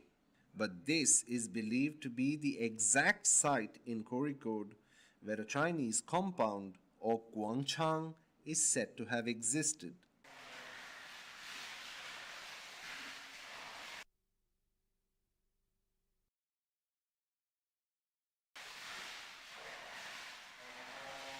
the facial features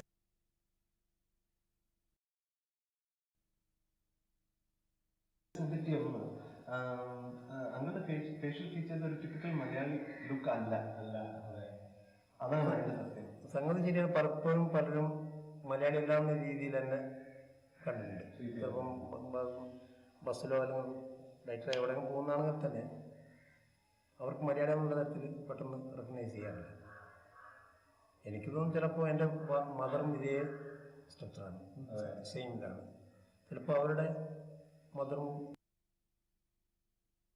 അവരുടെ four ഫാദേഴ്സും എല്ലാം ചിലപ്പോൾ ഇതേതായിരിക്കാം. ഒരു Nepali look അല്ലെങ്കിൽ ഒരു Chinese ലുക്കും പലരും പറയുന്നുണ്ട്. പലപ്പോഴും പിന്നെ മലയാളികൾ കേൾക്കുമ്പോൾ കാണുമ്പോൾ നിങ്ങളങ്ങനെ കാണുന്നില്ലല്ലോ, മലയാളിയെ പോലത്തെ തോന്നുന്നില്ലല്ലോ എന്ന് ചോദിക്കും. ഞാനത് അങ്ങനൊന്നും പറയാനില്ല, പക്ഷെ ഞാൻ തങ്ങളെ ചിലപ്പോൾ ഇഷ്ടപ്പെടില്ല. എൻ്റെ കുടുംബത്തിലെ പലരും ഇതേ ഇതാണ്. മലയാളികളും വ്യത്യസ്തമായൊരു വന്നിട്ടുണ്ട്. അത് ചിലപ്പോൾ പണ്ടുള്ള ആ കാലഘട്ടത്തിൽ വന്നത് നൂറ്റാണ്ടുകൾക്ക് മുമ്പ് വന്ന് അവരുടെ പിന്തലമുറ അങ്ങനെ മാറി മാറി വന്നിട്ട് അതേ ഇതാകാം. ഇന്ത്യയിലെ രണ്ടാമത്തെ പള്ളിയാണ് ഈ ജുമാഅത്ത് പള്ളി. ഇതിൻ്റെ ഇവിടെ അടുത്തുള്ള പാറപ്പള്ളിയില്ല, ജുമാഅത്ത് പള്ളി, ഈ വലിയ പള്ളി. അത് ഇന്ത്യയിൽ തന്നെ രണ്ടാമത്തെ പള്ളി എന്നാണ്. ഫസ്റ്റ് പള്ളി കൊടുങ്ങല്ലൂർ ചേരമാപുരമാണ്. സെക്കൻഡ് മസ്ജിദാണിത് ഈ കൊല്ലം ജുമാഅത്ത് പള്ളി. ഇവിടെ ഒരു ചീന പള്ളിയുണ്ട്, കൊയിലാണ്ടിയിൽ ഒരു ചീന പള്ളിയുണ്ട്. പക്ഷേ ആ കാലത്ത് ഏറ്റവും വലിയ വ്യാപാര കേന്ദ്രം ഇതായതുകൊണ്ട് തന്നെ ചൈനക്കാർ അവർ വന്ന മുസ്ലിങ്ങളായിരിക്കാം ഈ പള്ളി എടുപ്പിക്കുന്നത്. കാരണം മുസ്ലിങ്ങളല്ലാതെ മുസ്ലിം പള്ളി എടുക്കാൻ ചാൻസ് ഇല്ല. അങ്ങനെ ചീനം പള്ളി എന്നുള്ള പേരിൽ കൊയിലാണ്ടിയിലും ഇതിൻ്റെ ഒരു 2 കിലോമീറ്റർ അപ്പുറം മറ്റൊരു പള്ളിയുണ്ട്, ചീനപ്പള്ളി തന്നെ. അതും തീരപ്രദേശത്ത് തന്നെ. സ്വാഭാവികമായിട്ടും ചീനപ്പള്ളി എന്നുള്ള പേര് വന്നത് ചൈനക്കാരാൽ നിർമ്മിക്കപ്പെട്ടുകൊണ്ടുള്ള ആയിരിക്കാം. അപ്പോൾ 4 കുടുംബങ്ങളാണ് കൊല്ലത്തിൽ ഭരണചക്രം നൂറ്റാണ്ടുകളിന് മുമ്പ് തിരിച്ചറിയുന്നത്. ഒന്ന് കുട്ടുമ്പുറം, തെച്ചിരാം വീട്, പാറ്റം വീട്, അരയമ്പലം എന്ന 4 കുടുംബങ്ങൾ. അപ്പോൾ ഇപ്പോഴുള്ള മാറ്റ സംവിധാനവും ഈ 4 കുടുംബങ്ങളും ഓരോ ആകുന്നുണ്ട്.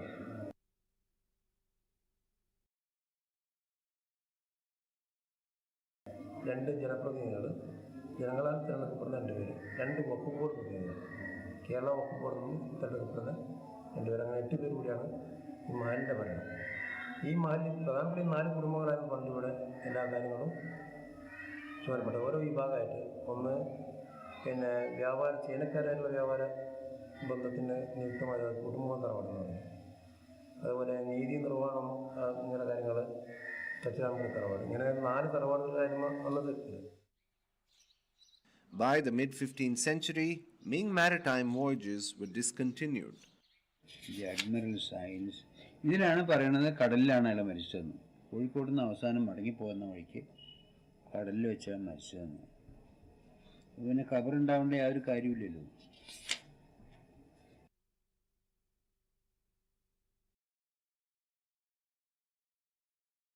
അപ്പോൾ അവർ സാധാരണ സമ്പ്രദായം കടലിൽ വെച്ച് ഒരാൾ മരിച്ചാൽ ആ ഡെഡ് ബോഡി അതിൻ്റെ കർമ്മങ്ങളൊക്കെ ചെയ്തിട്ട് കടലിലേക്ക് എറിയുക എന്നുള്ളതാണ്. There is evidence of Kerala people from Calicut having gone to China. In fact, there is a place, I believe it's near Kaifeng. It's a community called Gulimashi. Gulimashi, it's pronounced something else in Chinese. So, Gulimashi is a community of Muslims who are supposed to have come from Calicut. Their descendants are still there in that area. Then the only way to solve or put together this puzzle of the human genealogy connection would be to locate the Gulima somehow in China. Yeah, that will establish that people from here, particularly Muslims from here, went and settled in China. if we are able to locate those who left Kerala and moved to China, will that fill up this gap that exists in the Kerala, China? Naturally, we have some evidence to locate them, to find them. Yeah. 曾梦想仗剑走天涯，看一看世界的繁华。年少的心总有些轻狂，如今你四海为家，曾让你心疼的姑娘，如今已悄然无踪影。爱情。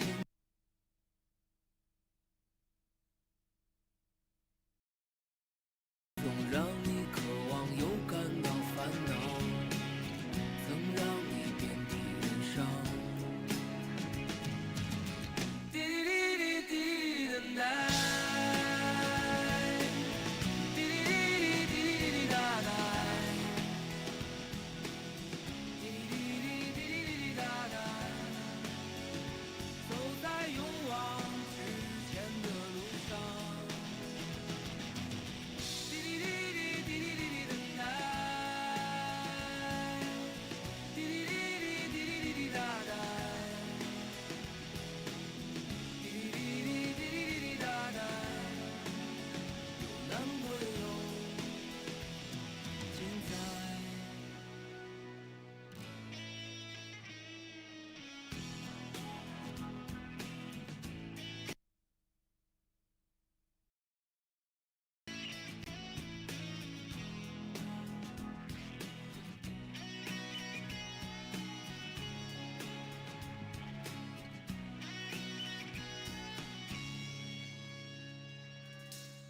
每一次难过的时候，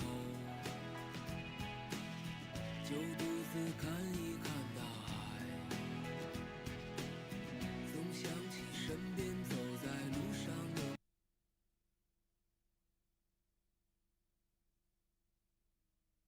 朋友，有多少正在疗伤。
Interestingly, the first giraffe to be seen in China is believed to have come from Zheng He's fourth visit to India, when he journeyed to Bengal and King Saifuddin presented a tribute to the emperor through his envoys in the year 1414. It was given to him by the ruler of Malindi in Africa. There are at least 27 references to envoys from Kozhikode being banqueted by the Ming court between 1405 and 1436.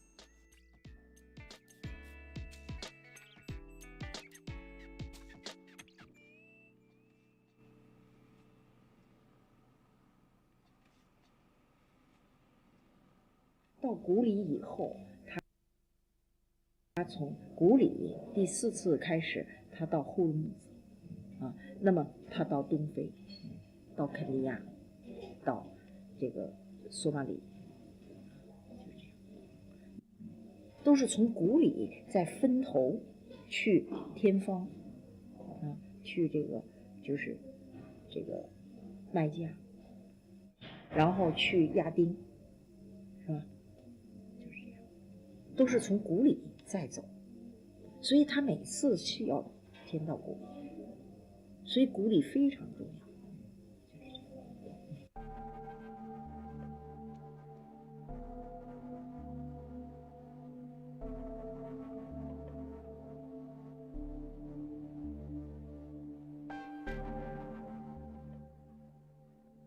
Zheng He was born as Ma He in Yunnan, southwest of China, in 1371. He began his 7 expeditions from 1405 to 1433 to gain power, recognition, and prosperity for the Ming dynasty.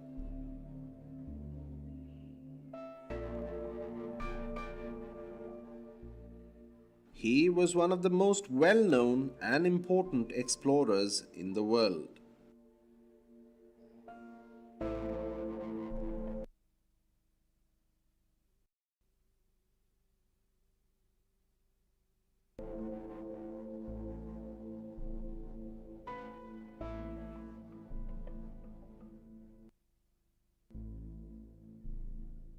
Travelers like Marco Polo and Ibn Battuta had all recorded the presence of Chinese ships and traders in Kerala.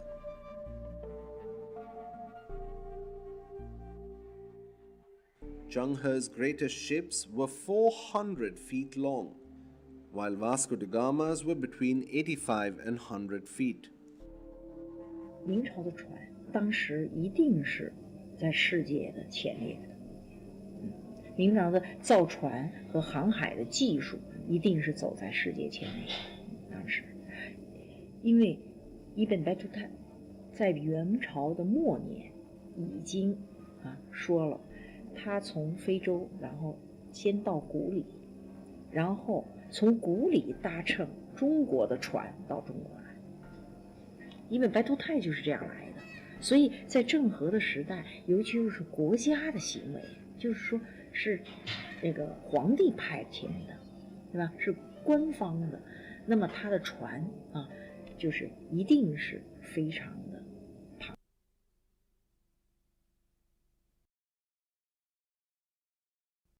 大。那么有一种说法是44丈长。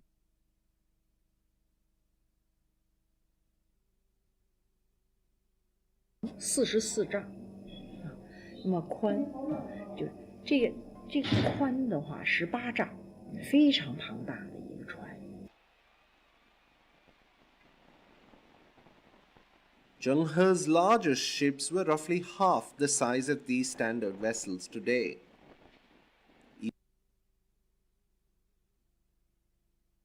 Even compared to today's technologies, the Ming were much ahead of their times as far as shipbuilding and maritime outreach were concerned. At the height of Ming power in the 1420s, Yongle fleet had 400 warships and nearly 3,000 coastal warships.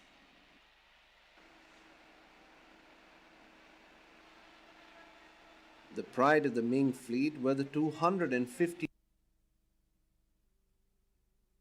treasure ships, each of which could carry 500 men.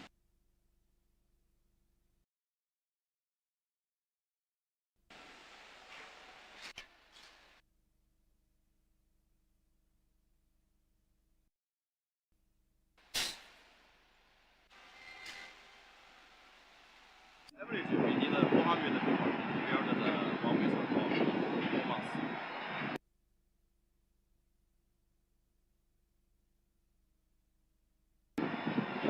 And then we start painting. Rock painting. After we go to the Rhino. Rhino, we need 3 months. 3 months, 1 vessel, we need 300 to 1 power job. And our fitting job, we need 100. And electric people job, we need 50. That means in the job stage, 300, 100, 450. Here the one way. And after launching, that means until delivery, we need 3 months. Total how many months then? 4, 3. That means 12 months to 14 months.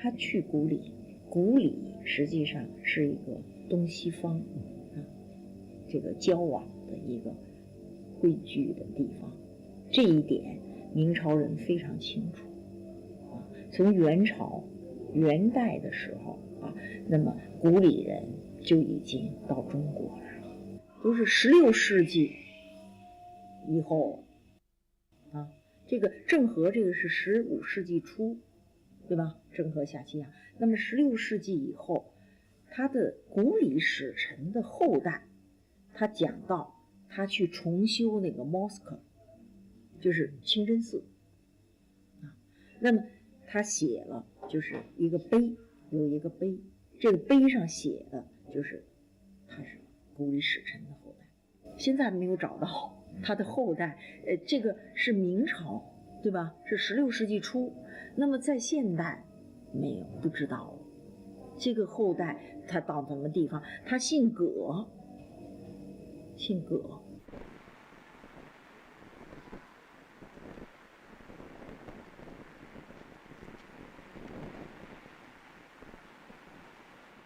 The only real option left to find the Kerala-China connection under these circumstances was to shift my journey to southern China in search of the Ma family.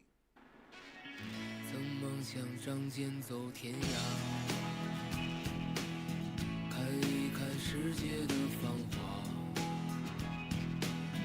年少的心总有些轻狂，如今你四海为家。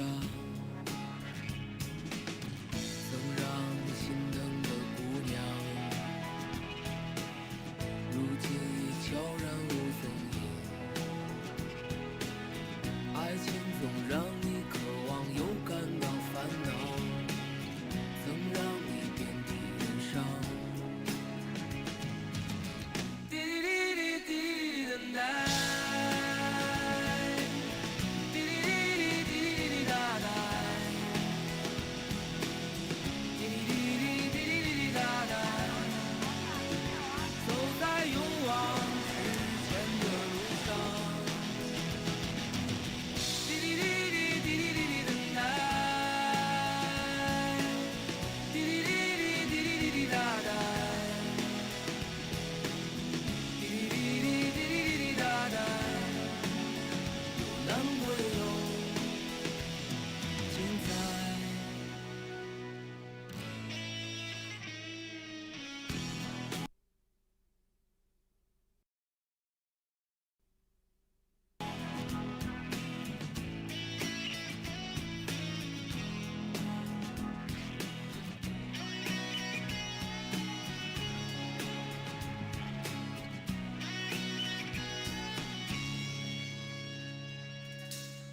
每一次难过的时候，就独自看一看大海，总想起身边走在路上的朋友，有多少正在疗伤。滴滴滴滴滴滴的奶。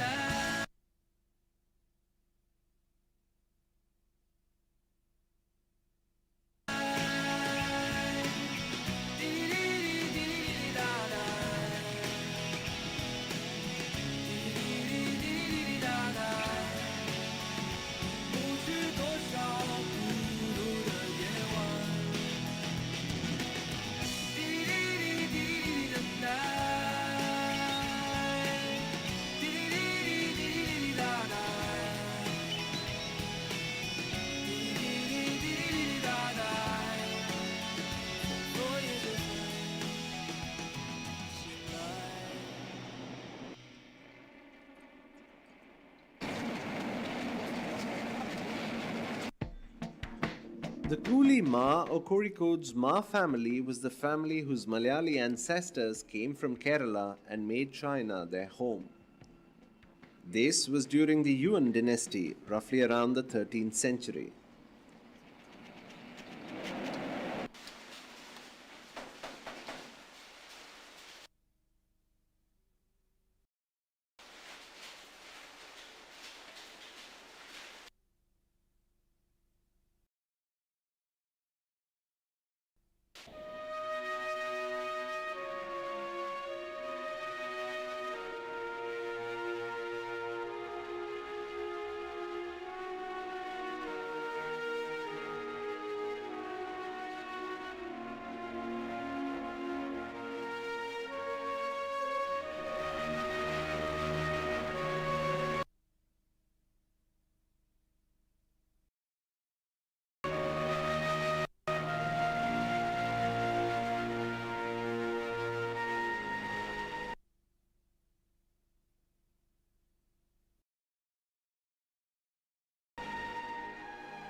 我们的始祖是马利河，乃古里国隐士，不是中国人。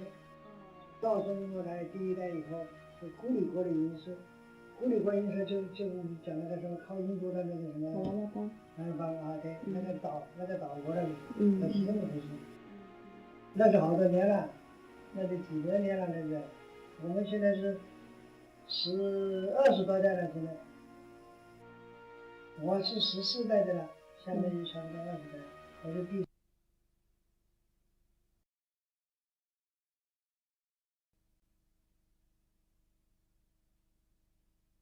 14，马利克怎么来的？是哪里啊？印度怎么的？以后后面就是续，以后呢就是来了一代代的始祖，就是始祖吧，一代代始祖还就一个，也2世。Mr. Ma Shun Kai, the 14th generation of the Kozhikode Ma family, still has a copy of the family genealogy. This has recorded their family tree meticulously from the time of their arrival.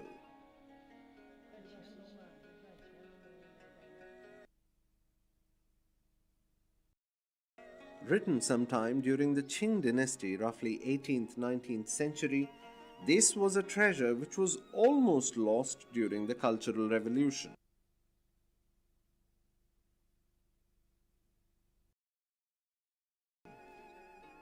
一代代下去就多了，这一个这两个四个8个就多了。你看。The 11th and 12th generation Ma family was influential, particularly founding renowned business firms.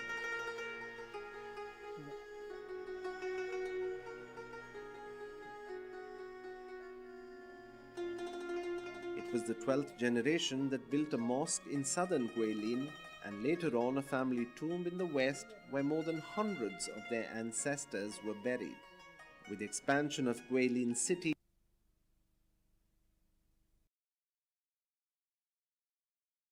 the tombs were moved, but further development of the city meant the tombs could not be protected.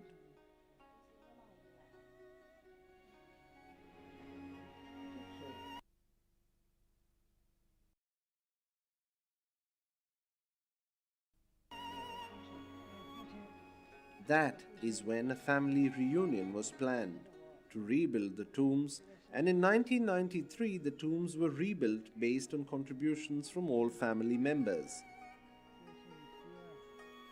All members from the 13th generation to the 16th visited the tombs to pay their respects. Ma Shun Kai, along with his brothers, updated the family genealogy.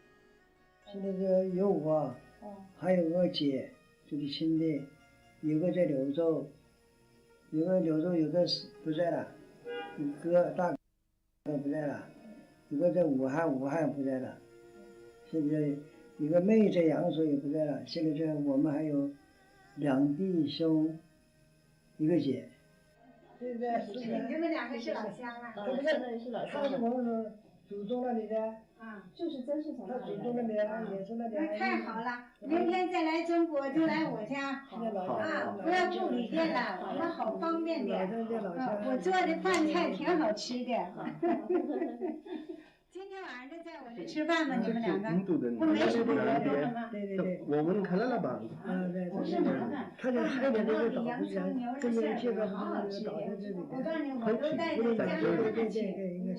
我们他弟弟的女儿啊，在加拿大，找个加拿大的，带去。南宁医学院我有个外甥女，立超，就是那个什么2级教授。看你那，挺好。中国有古语叫“老乡见老乡，两眼泪汪汪”，就表示感谢。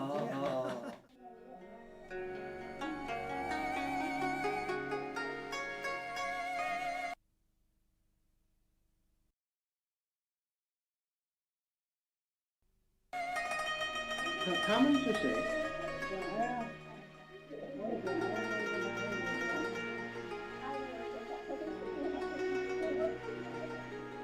印度现在，印度和中国是亚洲的两个大国，是吧？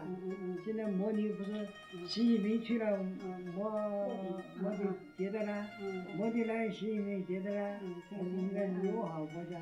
友好国家也挺好。印度是有点那个代表性的，你这这样说，是吧？应该是友好国家。特别是你今天来到我们家，等于来到家里了。谢谢你，谢谢。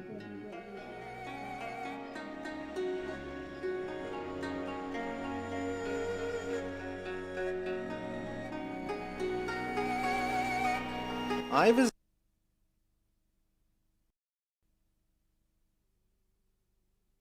leaving the Kozhikode Ma family home with the realization of a deeper connect that we shared.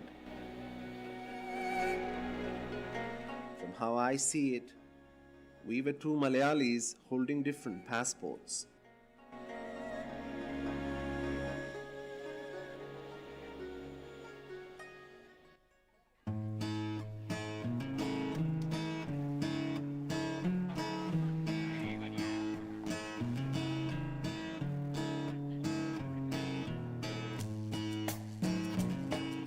My journey in search of Kerala-China connections took me nearly 20,000 kilometers of travel by land, air and water. Still, the distance was a little less than half of what Zheng He covered during his voyages to Kerala and that part of the world.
ഇതൊക്കെ Bernard മാഷിൻ്റെ ബുക്കിലുണ്ട് ഐതിഹ്യം.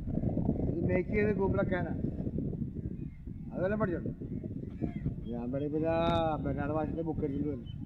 ഈ അട്ടി ബുക്കാണ്.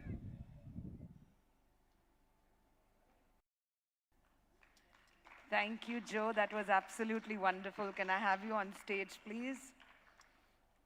Labor of love, this is. Thanks to all the students who made it back for this last bit. Thank you very much. Would you like to say something? So thank you to all those who stayed back.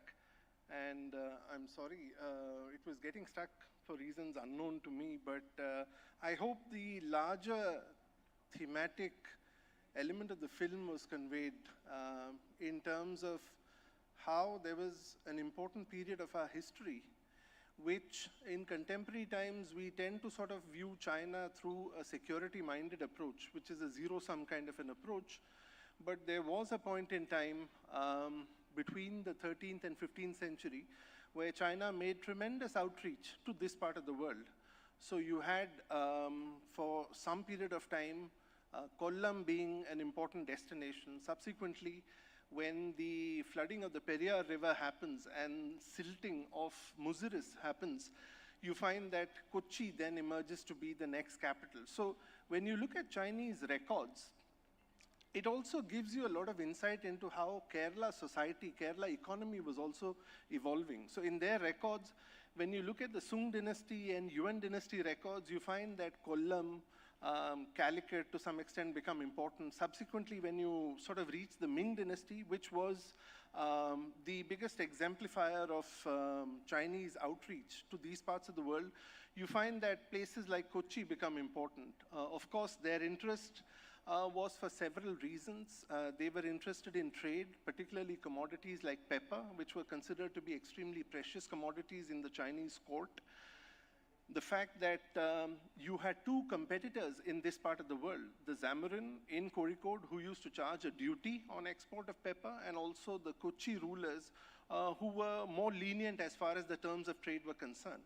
And so the trade, the way it used to play out, it almost had this kind of ritual aura. So you had these big ships coming in, docking, and usually the Zamarin would send one of his representatives, a chitti, who would take account of what would be the stock on the Chinese ship. The Chinese representative, together with the chitti, would value each and every commodity based on the current market prices. So those who sort of go by the understanding that all of this eventually comes to an end because the Chinese were finding it difficult to manage the balance of trade are slightly mistaken, in the sense that at that point in time, it was more about market prices determining how trade used to be run. Why did all of this come to an end roughly by the middle of the 15th century? The reasons were several. One reason was that a lot of these missions were being sent under the leadership of eunuchs. So Zhang He, the famous Ming general that I had mentioned in the documentary, along with several other eunuchs, were coming on these giant ships in partnership with private traders so that they could fulfill some of the curiosity of court concubines. So there was this rivalry within the court wherein officials were not too keen on funding these kind of missions, which basically meant that the exchequer had to pay for such voyages to this part of the world. And eventually that became a reason why this trade comes down. The other reason was the Chinese began to face pressures at their northwestern borders when there were troubles from the Mongols, for example. And so they shifted their capital from places like Nanjing, they moved to places like Beijing, wherein the relevance of the shores became less and less important. So those were the reasons why this eventually sort of wanes.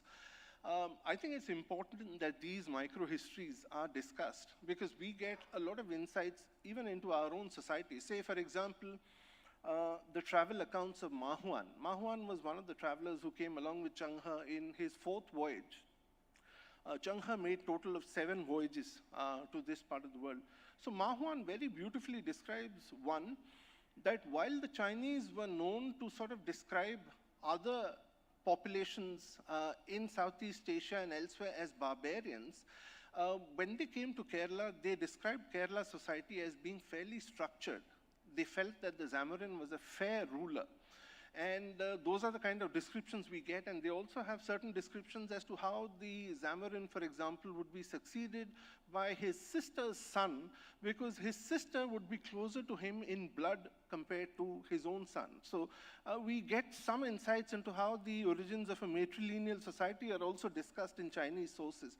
So I found those things very important, besides the fact that, items of our daily use, whether it is the China Wala, China Barani, China Chatti, and so on and so forth, we sort of take it for granted. But I think this period gives us a fascinating insight into what might have been the intercultural interactions at that point in time. Because normally, I mean, if you had heard one of the dignitaries mentioning about Vasco da Gama and his arrival, and she used the term misery associated with that, normally the later colonial period is associated with a certain understanding that there was settler colonialism, that there was some amount of extraction of resources, that people were being sort of, trade, for example, was being monopolized, as was the case with the Portuguese. But when you look at Chinese interaction from the 13th to 15th century, we don't find this kind of settler colonialism, we don't find this kind of extraction of resources. And the family that I located, the wonderful part was that, at least as part of traditional culture, they maintained the chapu. The chapu is a record of ancestry, which many Chinese families meticulously record. So while most of us might have heard about our grandparents and our forefathers by word of mouth, and maybe up to a couple of generations we might have some documentation, I think there they preserve these kind of ancestry records more systematically. And I think it's important, the fact that we have a maritime conclave, I think it's important to celebrate these connections also.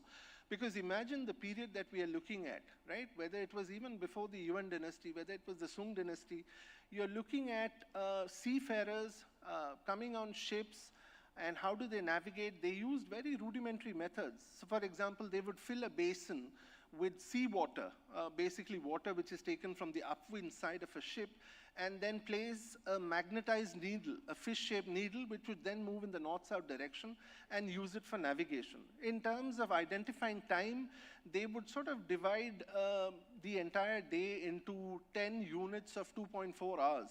So that is how they used to sort of manage. And while many of their maps did not have the accurate north, south, east, west kind of orientation, I think the description of places that they give, whether it is their entry to Kollam and subsequently how Calicut becomes important, and how subsequently there is the flooding of the Muziris and Kochi becomes important, and how there is a rivalry between Kochi and Calicut, I think all of those are very fascinating insights. And I thought that there was a very compelling visual element to it. So although I'm not a filmmaker, I thought that this is a story that has to be told primarily because there is a family in southern China. It took me 2 years to locate that family and a lot of travel back and forth. But I was super thrilled when I actually got to meet them and found that they were very happy that, they proudly sort of discuss that entire neighborhood knows them as the Kozhikode Ma family. Guli stands for Kozhikode in Mandarin.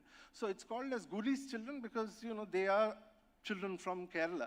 And they are known as the Kozhikode Ma family, and they at least the 11th and 12th generation, they were quite successful. And this gentleman whom I interviewed was from the 14th generation. And so I thought this had that compelling visual element which had to be told as a story. And I'm sorry for the stoppage in between, I don't know for what reason, but I hope the overall thematic sense was conveyed to you, and I thank you for your patience and for staying back. Yeah.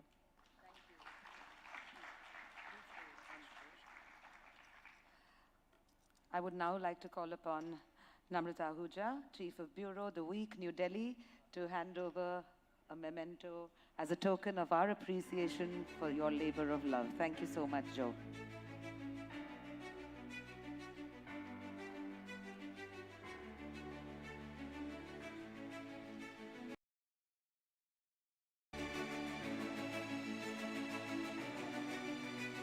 Thank you, everybody. We come to the end of the Conclave 2025. See you for edition 3, and I hope to be there as well. You'll have been a wonderful audience. Thanks to the cameramen, everyone on the lights and sound, hospitality partners, and of course, everyone from The Week and the Malayalam Manorama. Take care of yourself and see you soon. Bye-bye.